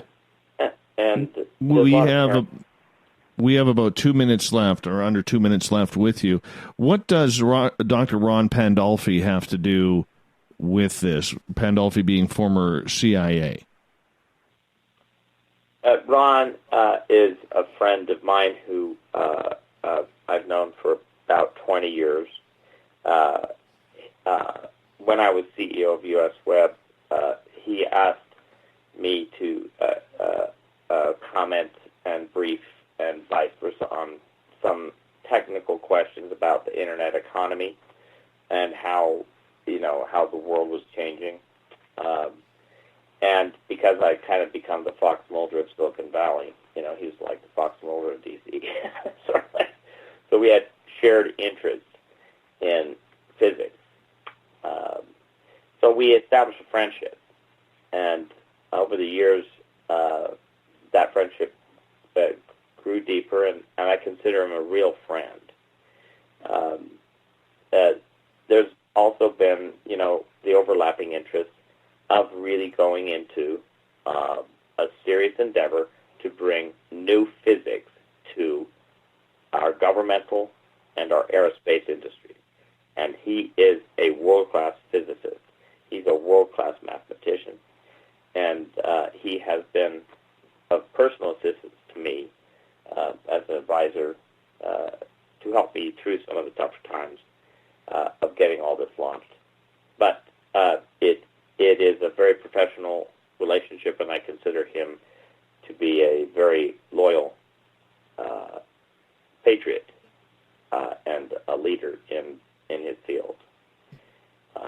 I know he's retired from the CIA, but he's not retired from my life and from the advancement of these programs for the United States in the private sector through this kind of alliance.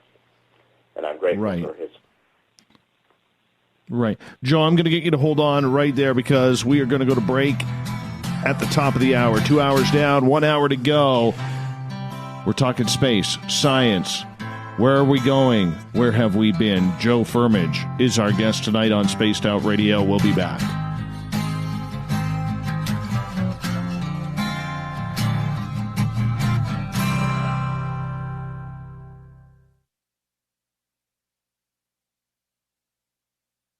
At spacedoutradio.com, we have a little bit of everything for you to stay up late.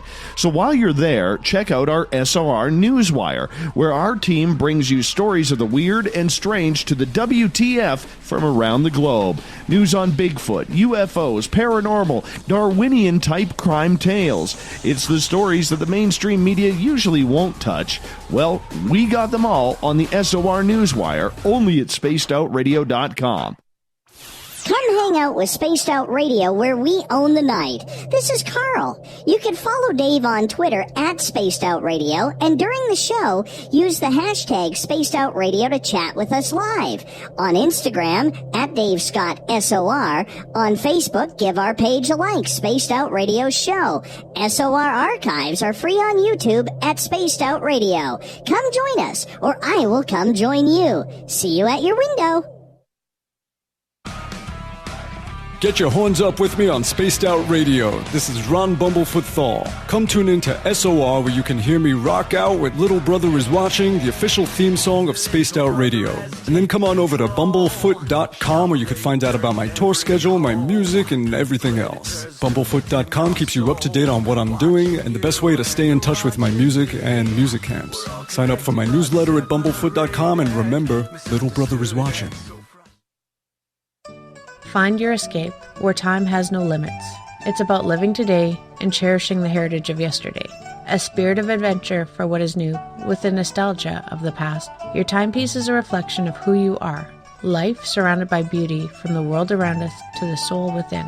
EscapeWatches.com. There is no time like the present to enjoy your escape.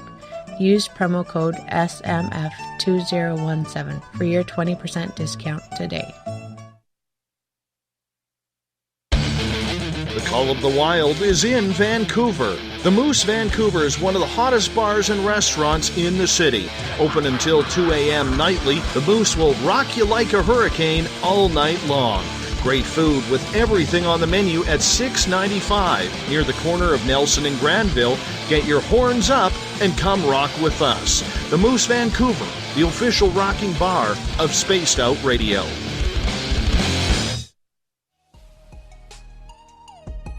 Canada's largest UFO conference is ready to roll in Toronto this September 21st and 22nd at the Alien Cosmic Expo. This year is about the experience.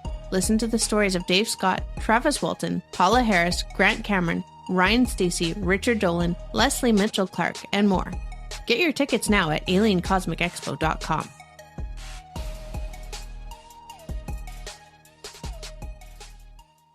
Visit purpleplates.com today. For over 40 years, the Purple Energy Plates have been delivering amazing results for their many customers. Inspired by the great genius Nikola Tesla, the harmony, healing, and energetic effects of the plates have proven over and over to be beneficial and often miraculous to thousands of customers. Check their site for daily specials and choose from their many energy products. You won't be sorry. Visit them today at purpleplates.com.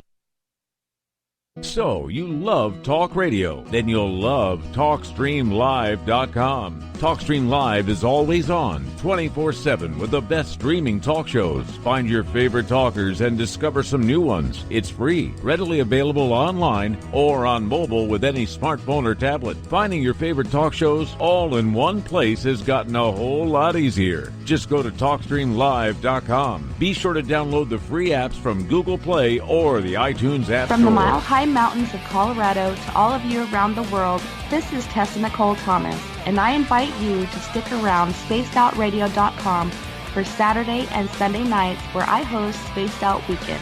Let me take you on a wild ride of weird and strange topics, from ghosts and ETs to remote viewing, psychic phenomena, and so much more.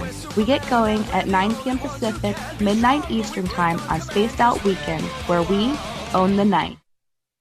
The freedom to post what you want, when you want. That's the social media freedom you need. Social Media Freedom is the free app in your app store. No need to worry about going to jail or being shadow banned any longer. It's the freedom to say what you feel. The freedom to know Big Brother isn't watching. It's the way social media is supposed to be. Social Media Freedom. It's time to set yourself free. Download from your app store today. We are getting ready to relaunch the SOR Space Travelers Club at spacedoutradio.com. For $5 a month, you can join us for a plethora of features found nowhere else. Hang out in a private chat room during the show and after party. You can check out some exclusive content and a store specifically for you, as well as a private listener forum where you can post your thoughts, stories, and pictures. The SOR Space Travelers Club, coming soon to spacedoutradio.com. Come get spooked at the 4th Annual Forest Moon Paracon in Cedar-Woolley, Washington, Saturday, September 28th. UFOs, ghosts, aliens, Bigfoot. Speakers include Mike Morin and Jason Jordan, R. Keith Andrews, and Dave Scott from Spaced Out Radio, and so much more. There will be workshops and a VIP roundtable. Get early bird tickets now at fmparacon.com. You know, it's hard being the bad man of ufology, but that's just the way that I like it. This is Chris George Zuger, and I'll be hanging out with Dave Scott and SOR scientist Chris Cogswell for Reality Paranormal, the second Wednesday of every month. And our job is to break it down and come to conclusions as to what is really going on in the supernatural world. I'd love for you to join us right here on Spaced Out Radio.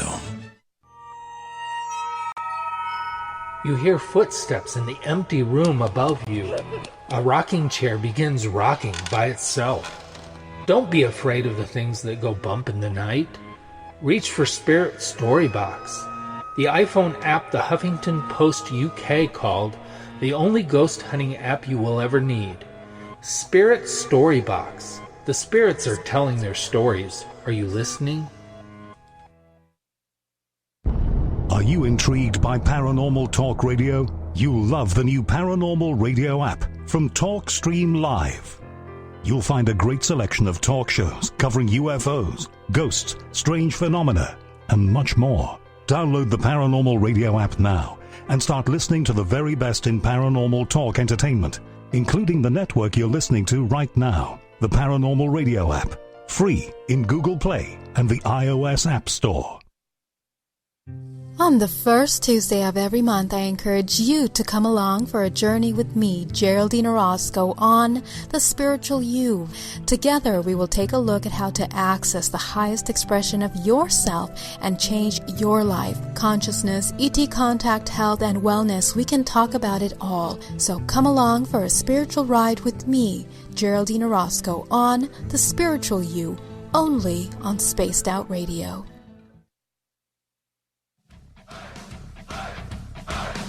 Would you like to connect with us? Head to spacedoutradio.com for all your latest show info. Now, back to Dave Scott and SOR. Welcome back to the third and final hour of Spaced Out Radio. Tonight, I am your host, Dave Scott. Thank you so much for being with us. Tomorrow night on the show, Mike DeMonte joins us. We're getting deep into the To the Stars Academy, 9:06 Pacific, 12:06 a.m. Eastern at spacedoutradio.com.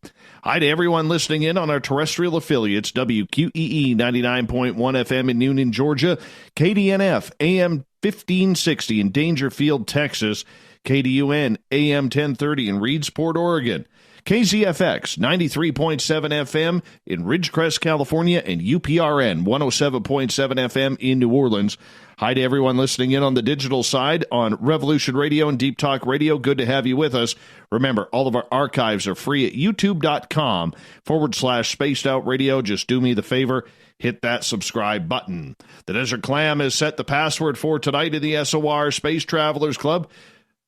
Valiety. Valiety is your password. Make sure you use it wisely, Space Travelers, as the Clam sets the password each and every night right here on the mighty SOR. Our website is spacedoutradio.com, where we have a plethora of features for you, but you got to wait a little longer because the Gavinator has it under construction as we are rebuilding our site. For the final time tonight, we introduce Joe Firmage, president of the National Space Council Alliance, and we are talking space disclosure. What is going on in the stars above? Joe, over the last few months, especially in the last couple of weeks, we've seen a lot of movement on the UFO front where the United States Navy came out and said they are now starting to take recordings of UFOs and reports. They're going to start filing them instead of putting them in the trash, which I don't think anybody with any conscience whatsoever really believed. But in regards to what is happening now, is it about trying to learn the technology that these anomalous craft have, or is it about learning where they are from? From my perspective, I believe that it is about both. Let me give you an example of the diversity of opinions on where they're from. Okay, you have on the one side the space-time warpers, okay, of the relativity extreme, okay? It's a multiverse. They're time travelers. They're us from the future, okay? On the engineering side, which I happen to more strongly affiliate with, you really do have engineered craft with living beings as occupants that, however, can manipulate matter and energy in ways that are indistinguishable from a hologram. Okay, and so from my perspective, Occam's razor rules, and we believe that these are real events, and therefore the research of the Navy and the opening up, I think, represents a really important step towards saying, let's study what's going on more openly. That itself is a huge, gigantic step because it's non-reversible. It was, after all, the Navy under Forrestal that kind of got saddled with this. And for decades, we've been trying to figure out how they work. So from my perspective, I've heard things as crazy as there are over 100, different species visiting. Or I've personally met with abductees. I've studied this field myself, and I think that what we're dealing with is a multiplicity of young worlds that do share an interest in protecting the youngest of worlds, and ours is one of those. We are just coming into nuclear power. And the one thing I believe we've been warned not to do is to bring any destructive powers from one world to another. And I think that may be the reason for some paranoia from some factions of governmental activity in the early decades. Not so much now. And I think that's why, they're not here to rape our women and steal our minerals. That's nonsense. Okay? But what we are dealing with is gravity control. And if you talk about visiting other worlds, you better be careful. Because after all, you would touch other species with all the good and bad that you carry. And that's why I think growing up into gravity, the gravity era, that'll make a gravity chip, a silicon chip, a gravity chip will make a silicon chip look like a potato chip, friend. And that kind of power has to be accompanied by responsibility. That's what I think we are going through over the past few decades, like a graduation test. And I hope and expect that disclosure is going to proceed forthwith. And I believe that, let me say it more concretely. I have the privilege of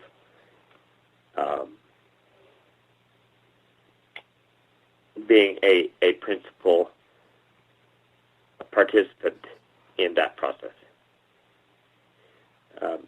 That is the first time I've ever said that publicly.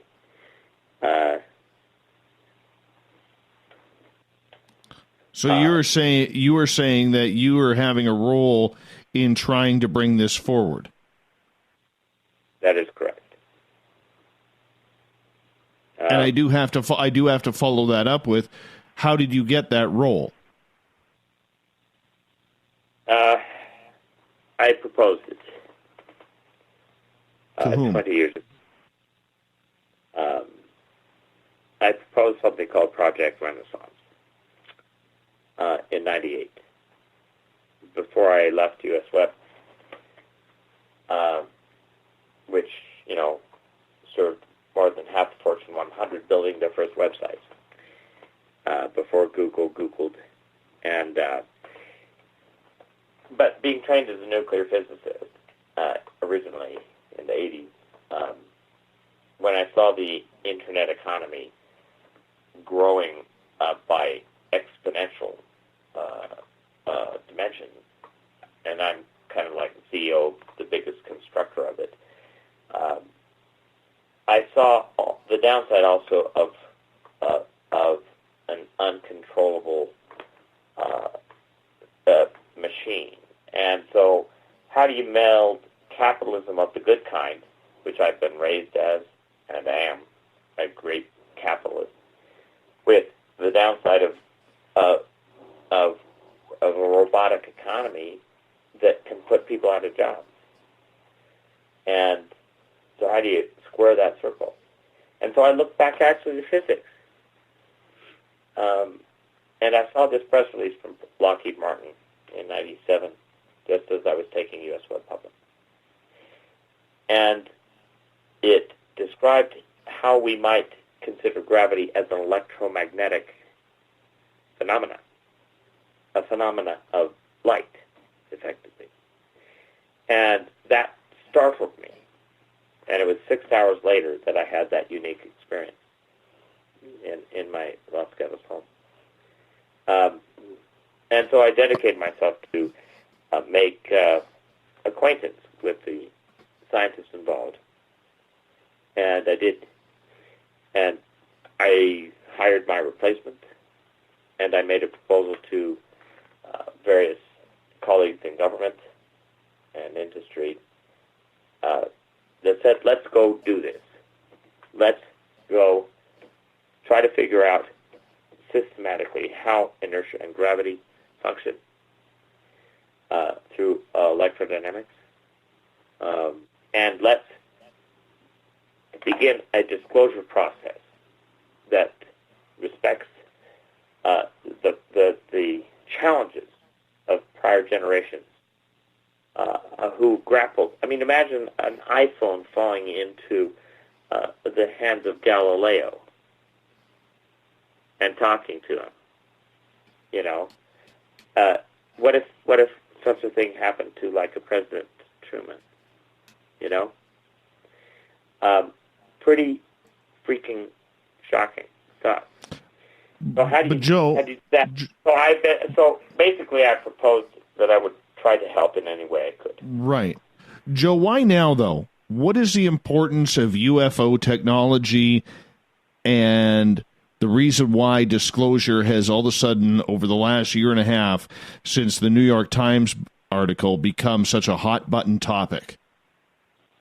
Well, there's the tactical, press gathered by To the Stars Academy, phenomenology report, and I know the founders, or at least some of them, reasonably well, and that gathered some attention, but fundamentally, disclosure is way more sweeping than just acknowledging that some fraction of UFOs represent ET. It's all of the sociological implications. It's what happens to sovereignty. It's what happens to airports over the next 50 years. What happens to energy backing the dollar? These are the kinds of complex issues that I have held study groups on for the last 20 years. And so the reason, to answer your question, that I'm playing a role is because I've been asked to. And I consider it a great honor and a privilege. I do not honestly know yet how fast or how much that information can flow, but I can tell you that it's a great privilege to be able to share the fact that I am a part of the process. Are you involved with To the Stars? I know several of the principals. I don't know Tom DeLong. I've never met him. A friend of mine I know, Hal Putoff, of course. I know some of those people on the science side, and I have high regard for some of them, okay? I don't know the others. I don't know whether it's an entertainment company or a science enterprise, really. But one thing is for certain. It's focused on phenomenology reports, which I do not discount, obviously. I'm just simply focused on a different part of the equation of action here, and that's how do they work, how do they propel, what are the effects on consciousness, what are the biological sciences involved.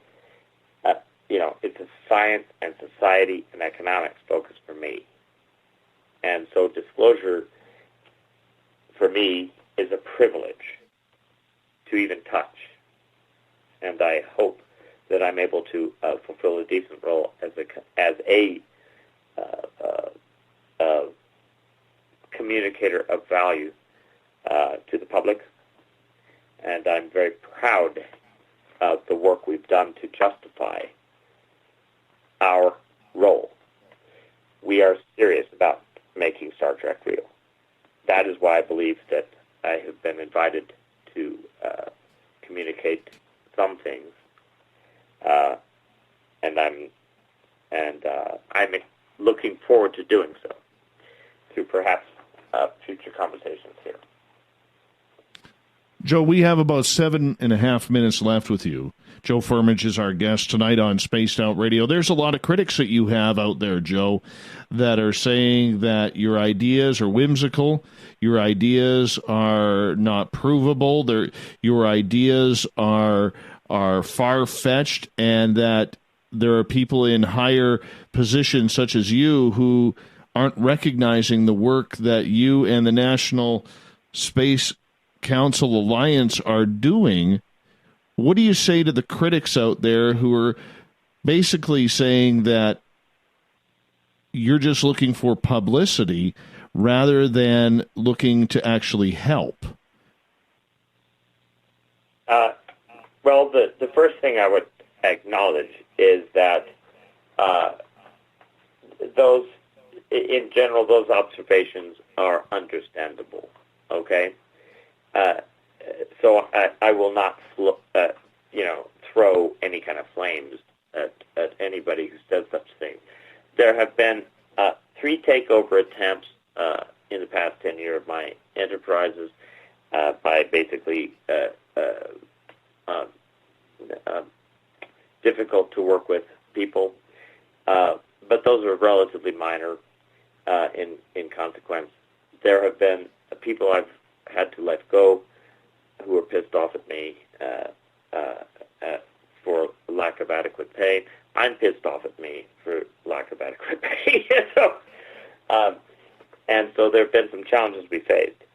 The critics, however, at the top really need to appreciate that if you're dealing with the suite of governmental agencies and aerospace enterprises, FFRDCs, you have all sorts of factions out there. And what I come to the table with is an honest and clear position. I have the support of 3- and 4-letter agencies. Not everyone, by any means, but I have earned that reputation of doing good science, being a good leader, and overall keeping my word. So how do I answer your question? Is this approved by everybody on the National Space Council by person? That's really almost impossible to answer. But if you want a better answer, over 4,500 vice presidents and above, directors and above, of the world's aerospace and governing agencies in aerospace are directly connected to me at this time. Anybody connected to me right now on LinkedIn is already part of this alliance, as an invitation, of course, but not a mandate. And so I am serious when I say the critic can say, hey, Firmage, you've not been invited into this club. Oh, really? Okay? Give me a break. I've been in this for over 2 decades in aerospace and 3 decades in physics and IT. So I think I've earned a seat. Are you inviting yourself into the game, or are you looking towards being invited to the table whenever that meeting happens? In this process, I have been invited to the disclosure table, clearly. Now, have I invited myself into the aerospace industry? I think I did so before Elon Musk did. Okay? But I have every admiration for him. Now, so of course I invited myself into the aerospace industry by working on physics.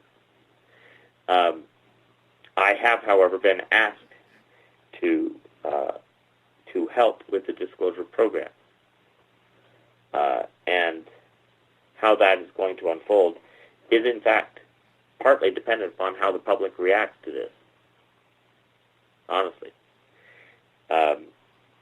This is an outstretched hand, if I may say, that I've never seen before in my career. And when you receive that kind of outstretched hand, are you going to say no? Whose outstretched hand are you shaking?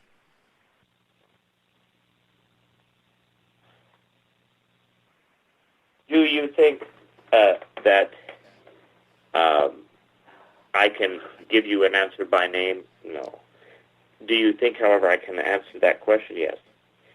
The people who regard my research and my team's research spanning over 2,000 person-years of work in these fields, that work, body of work, is not just Joe Firmage's work. It's thousands of people over years.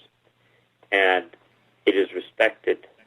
So the outstretched hand comes from those who have been involved or touched the topic of advanced propulsion and want answers. And those that have some want them out. And so how can I say who? But 3-letter agencies of USG, okay, are part of my colleague set, if you will, my friends, that I don't work for, but I work with in collegial and information-sharing ways for decades. And so who do you think that the outstretched hand is from? My colleagues. And I respect them deeply. And so I'm not in the business of disclosing classified names. That's stupid. I can't do that. I wouldn't. But it's not like it's some cabal. It's an outstretched hand to say, look, it's time. Let's start to open up about things that must be talked about more generally in order to advance science and society for future generations to thrive. Joe, I want to say thank you so much for coming on Spaced Out Radio tonight. We've learned a lot about what's going on in space, some of the technology that's going on. Very excited to see where you go with this, where the National Space Council Alliance goes with everything, because in today's day and age, we're going to have to be watching where it goes. In about 10 seconds, can you tell people where they can find more information? Yes, if you'd like the official bio of me rather than the unofficial bio, joefirmage.org. Thank you. I appreciate that. SOR Newswire coming on up. News and Physics.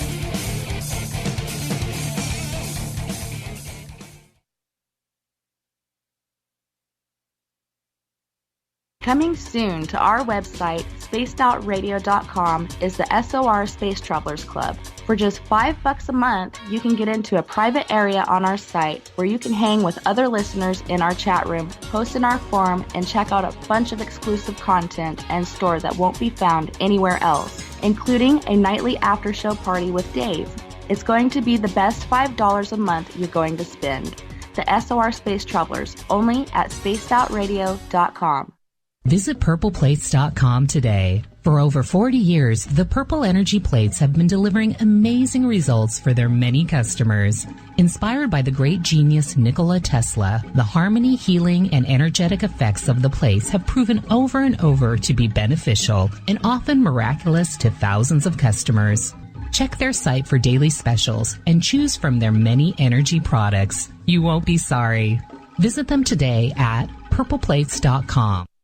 Hello, this is your guitar man, Ron Bumblefoot Thal, and I have to tell you, I love the response I get for Little Brother is Watching from Spaced Out Radio fans. It's amazing how music can inspire and make people think deeper about what's going on in the supernatural world.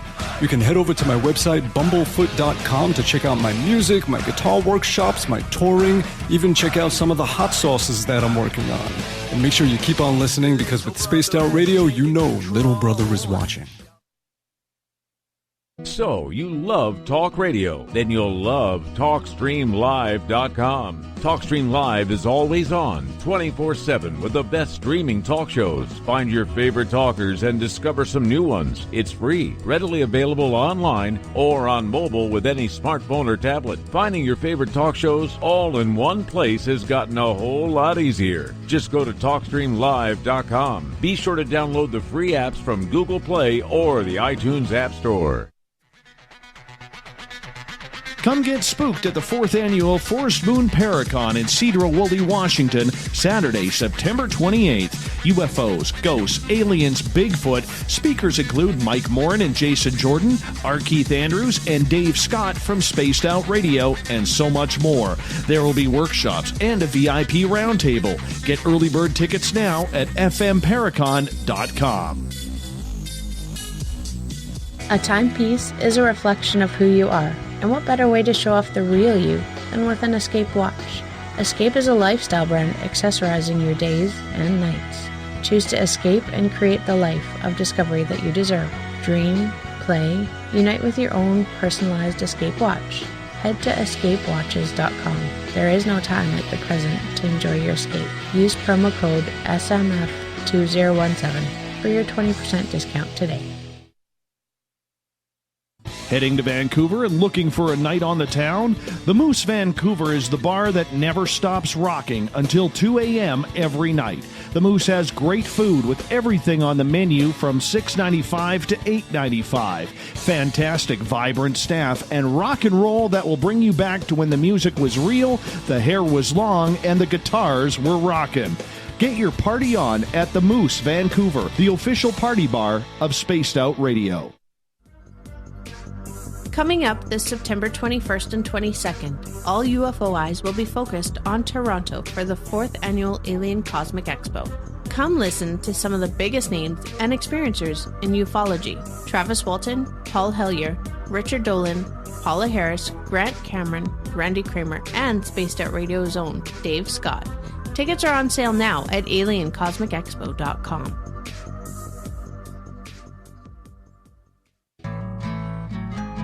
Looking for a place to advertise at a very reasonable cost? Look no further than Spaced Out Radio. SpacedOutRadio.com has an advertising tab that you can click to check out our daily, weekly, and monthly packages to play on the radio, or our website including social media. From commercial spots to banners, we have it all. Check out our competitive pricing today. The freedom to post what you want, when you want. That's the social media freedom you need. Social Media Freedom is the free app in your app store No need to worry about going to jail or being shadow banned any longer. It's the freedom to say what you feel, the freedom to know Big Brother isn't watching. It's the way social media is supposed to be. Social media freedom. It's time to set yourself free. Download from your app store today. Every night on Spaced Out Radio, we have places for you to hang out. Hi, this is Carl. Join our SOR Space Travelers group on Facebook for live chat. On Twitter, using hashtag Spaced Out Radio. You can also join us in our Spreaker chat room. Check us out on Instagram at Dave Scott SOR.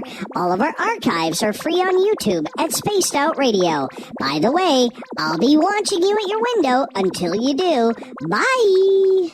Did you know Spaced Out Radio runs 7 days a week? Hi there, this is Tessa Nicole Thomas, and I'm here to take you on a paranormal journey each Saturday and Sunday night.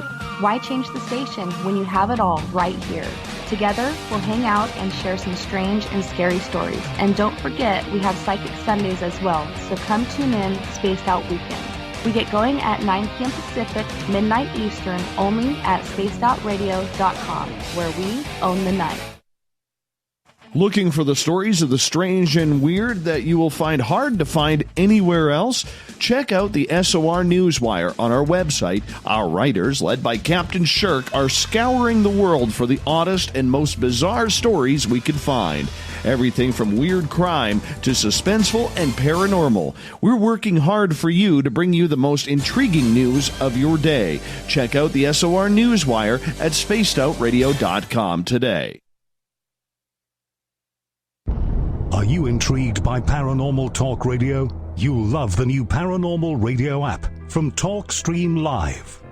You'll find a great selection of talk shows covering UFOs, ghosts, strange phenomena, and much more. Download the Paranormal Radio app now and start listening to the very best in paranormal talk entertainment, including the network you're listening to right now, the Paranormal Radio app, free in Google Play and the iOS App Store.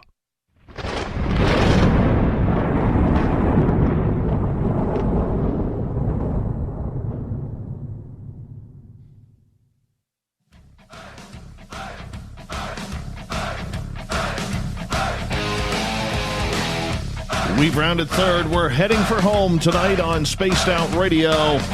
Thank you so much for joining us. I am Dave Scott, your host, sitting in the captain's chair. Reminder, if you've missed most of this show or others, you can check it out on our YouTube channel, youtube.com/Spaced Out Radio. Just do me the favor, hit that subscribe button. I'd appreciate that. It's a good way to stay in touch with what we are doing on the show. And, of course, you can always check out our website as soon as it's built. The Gavinator. Working pretty darn hard on it right now as we speak. Sweating bullets day and night trying to get this thing done. It'll be done very, very soon. So stay tuned for the brand new look Spaced Out Radio website. Let's get to the news of the day. The weird, the wacky, the WTF. Brought to you by the SOR Newswire and our news director, Captain Shirk.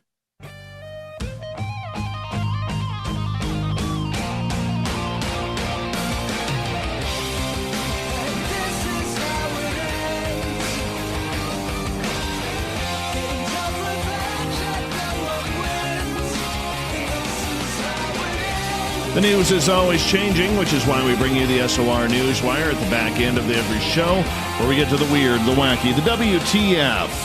Some of the strange stories going around the world right now. Now, if you're in the United States, I'm telling you right now, you are missing out on this. Not missing out, as many of you think I say, missing out. Because here in Canada, McDonald's is celebrating the golden age of the Nanaimo bar. Now, if you've never had a Nanaimo bar, you are missing out. It is heavenly goodness. Very hard to find in the United States. Every American that I have introduced the Nanaimo bar to falls in love, wants the recipes. Please Google it. It's right there. We're willing to share it. Willing to share it. Make sure you make some. Totally worth it. Well, in order to celebrate the 50th anniversary, McDonald's is jumping on the board because they are quoted, McDonald's Canada is saying, Canadians love Nanaimo bars and our McFlurries. So the pear was an obvious choice. Yes, Nanaimo Bar McFlurries. Oh. And I have to live in the one bloody town in British Columbia that does not have a McDonald's. I am so upset by this. So upset. The Nanaimo Bar-inspired McFlurry includes coconut graham crumbs, chocolate chips, cocoa crumbles, and fudge sauce mixed with vanilla soft serve. The McFlurry release is just the latest event to push Nanaimo bars into the national spotlight. Apparently, it's even getting its own stamp. That's how much we treasure the Nanaimo bar. It's getting its own stamp. Now, I lived in Nanaimo for a couple of years. It's not a bad town. Not a bad town. But this is going to put them on the map. It's on Vancouver Island, by the way. You take the ferry from Vancouver to Nanaimo. It's pretty cool. Do yourself a favor, America. Google Nanaimo bar recipe. You will be very, very thankful that you did, that you made these. And in return, because I'm going to say I told you so, you have to stick with us as listeners forever. Ever, I tell you, forever. But seriously, do that. Make yourself some Nanaimo bars. Now, here's an interesting one. Inmates have sued the Illinois Department of Corrections over the suspension of a Stateville Correctional Center debate class. The lawsuit was filed yesterday in Cook County Circuit Court, and it contends the inmates' First Amendment rights to free speech were violated with the decision to shut down a debate team at the prison outside of Chicago. Now, the lawsuit names IDOC Acting Director John Baldwin, Assistant Director Gladys Taylor, and 3 other employees as defendants. In March, the group held a debate on the topic of parole, during which the inmates discussed policy proposals. The inmates alleged the debate class was suspended a short time later. Attorney Brad Thompson says the fact that inmates were effectively using their right to advocate to legislators for parole angered certain corrections department officials. Of course, corrections not yet responding for a comment. Usually I like to throw the book at inmates, but I think they got a point here. I think they do. Go for it. Let's see where that one goes. Now, this Saturday, if you're a moon gazer, and we know a lot of you are, I am, you'll get to see May's full flower moon, though it's called the corn planting moon and milk moon. I've decided to name it the Dave moon as well, and the Keith Moon moon.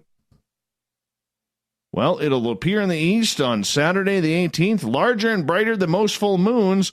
However, this is no supermoon, but a blue moon. Better still, it's a seasonal blue moon. What the hell does this all mean? Seriously. Every time I look at the moon, it's the same color. Never get the red moon, the solstice moon, the jack-in-the-box moon. Nothing. Never changes color. Then you go online, and this is what upsets me about this. Because literally, I go online within like 8 minutes, and there's photos of the moon in red and different. If it's blue, it'll be a blue moon color. How come I don't see that? I put my camera up, and I only got an iPhone camera. Got an iPhone 8. And the moon looks like the size of the head of a pin. I go to zoom in, it's blurry. It's white and blurry. I never get that blue stuff. Or the red. Or the orange. No, I don't get that. Feeling ripped off. All right. The common use of the phrase blue moon usually refers to the second of two full moons occurring in the same month. That's made possible by the moon's 29-day orbit, coupled with the fact that most months have more than 29 days, so occasionally there must be two full moons in one month, as both in January and March of 2018. However, there's a however there. A real blue moon, as defined by astronomers, is called a seasonal blue moon and refers to the third of four full moons in one season. Most seasons just get 3. We should feel special here. So, yeah, March 20th to the summer solstice of June 21st, yep, getting them 4 full moons. No word if there's any blue stars, purple horseshoes, or any else of the other lucky charms. Oh, man. Sad story in India. In Srinagar, India, a Muslim man was fatally shot and another was injured by Hindu vigilantes in the Indian-controlled Kashmir on Thursday over allegations of cow smuggling. A group of Hindu men intercepted the two Muslims in the outskirts of the southeastern Badarwa town before dawn and shot them after an altercation, police said. 50-year-old man died and another man was injured. Residents say the attack was carried out by so-called cow vigilantes. The injured man, Yasin Hussain, told reporters the two were taking 3 horses, not cows, with them. He said at least 8 men intercepted them, hurled abuses, and without checking the animals, fired shots at them. Naeem Ahmed Shah was hit in the head and died on the spot. Adding, the attackers then fled. After the incident, the victims' families and their neighbors took to the streets demanding the arrest of these attackers. As more people assembled, the protesters attacked a police station with stones and damaged vehicles. Police fired tear gas and bullets in the air to quell the protesters. Authorities later imposed a curfew on the town to prevent more violence. Police officer Shabir Ahmed Malik says police registered a murder case and detained at least 7 people for questioning so far. All over a cow. Now, here's a weirder stat.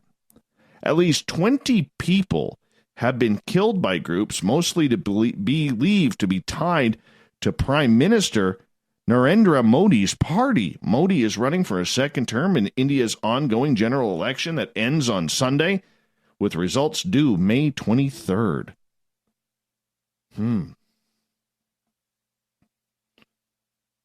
A rabbit sculpture by artist Jeff Koons has sold for $91 million at the Christie's in New York City.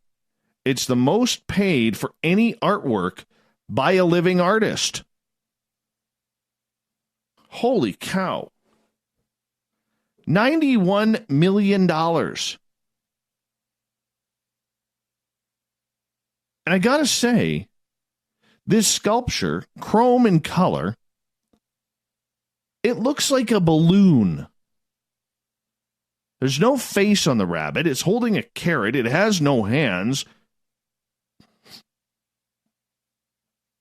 Unbelievable. Who pays $91 million for this? You literally have to have too much money in this world or not enough care to be going for this. It's 41 inches tall. So what's 41 inches? It's almost 4 feet tall. About 3.5 feet.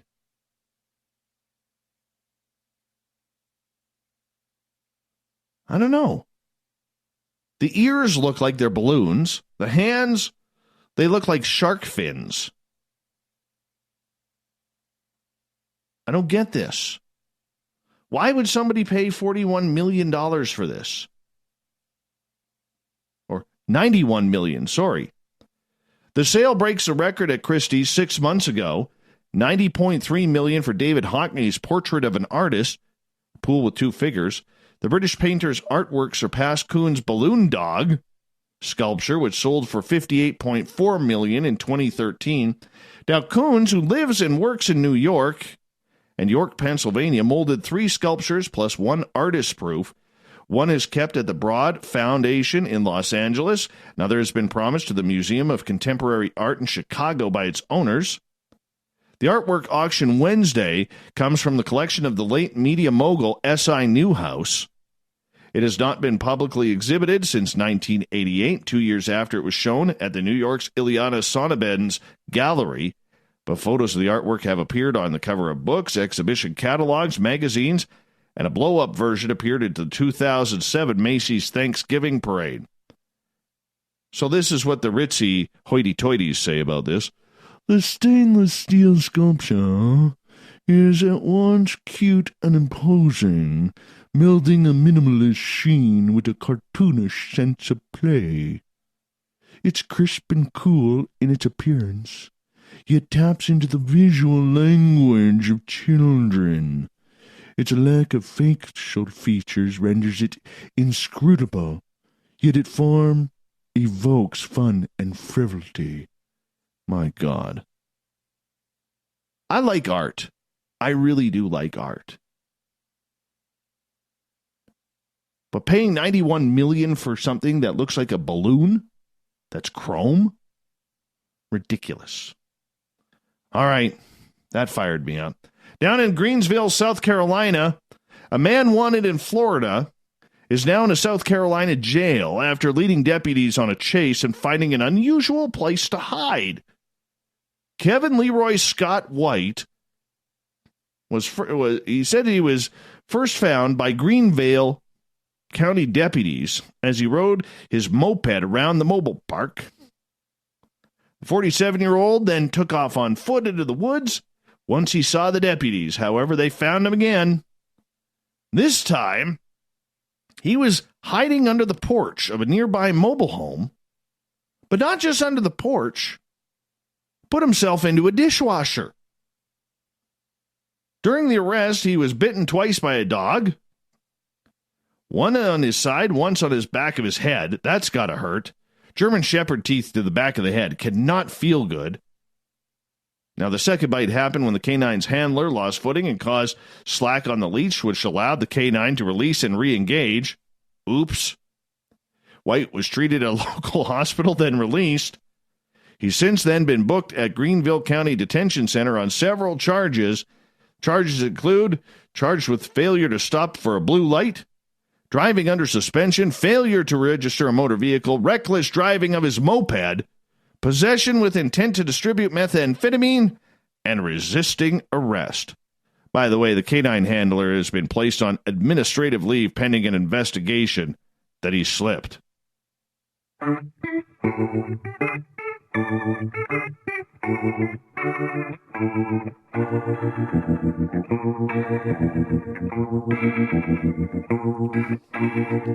Thought of the Dave happens every night at this time, where we post a question on our Facebook and Twitter pages and read your responses on the air because we love the audience participation around here. Today's Thought of the Dave is as followed. What's your thoughts on the Space Force protecting us from space pirates like Ted Cruz claims? Oh, we had some fun with this. Had some big-time fun. Start off with Gabe. Who again? The Guardians of the Galaxy? Yeah, those Infinity Stones need to be protected from those dang Star-Lord. He's a pest. Chuck. I think we would need to have... Well, let me restart that. I think we would need to have some space commerce before there's any worry about pirates. Fixing problems that don't exist never ends well. Gail. Since we don't have anyone on the moon since 1972, and nothing is ready yet to take anyone back there or anywhere else in space, the need for a space force seems a bit premature. Seriously, space pirates? From where? From where? What? From where? And if they existed, what would they want from our raggedy spacecrafts and astronauts? Somebody's watched way too many Star Wars movies. What? James, I come in peace, said the architect of the cerebral cortex evolution. We are an engineered species. Deal with it. Dave, it's actually logical, not as far-fetched as it sounds on the surface. Isn't that one of our Starfleet's rules? If we are going to continue to venture to the stars, it's a consideration. Tim, has Teddy been talking to Corey Good, David Wilcock, and the Blue Avians? Evan, I guess the first question would be, what space pirates? John, space pirates could be referring to a breakaway civilization from here on Earth that Richard Dolan and others are always talking about. William and his goatee.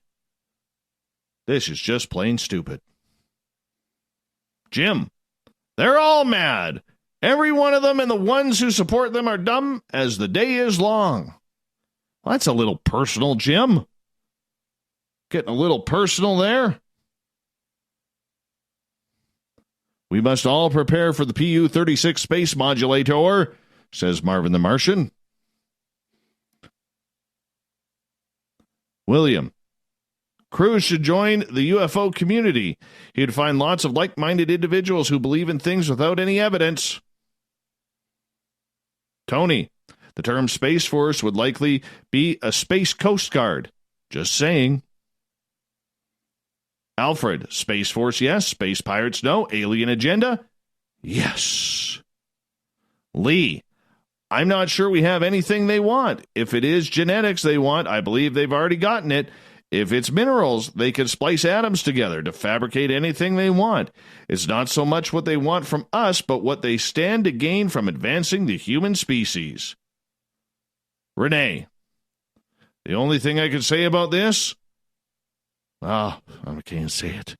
Can't say it. Kelly gets the last word.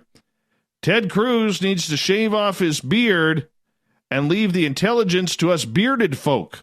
That's right, I said it. Gloves are on the ice, right, Dave? Yes, but you got to drop the gloves, Kelly, in order to fight. Don't worry, Mr. America. You'll learn very soon.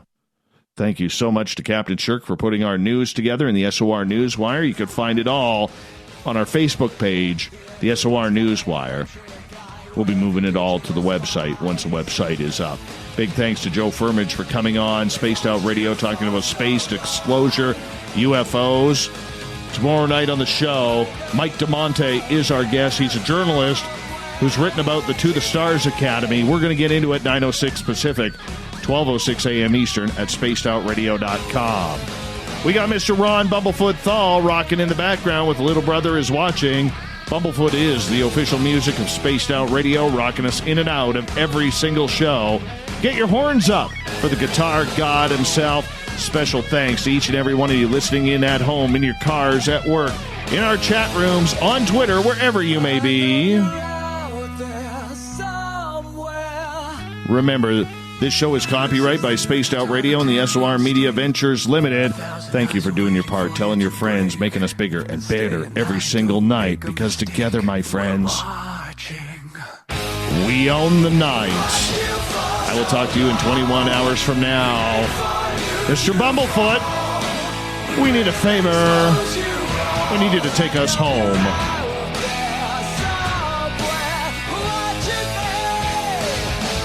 Good night, everybody. We own the night.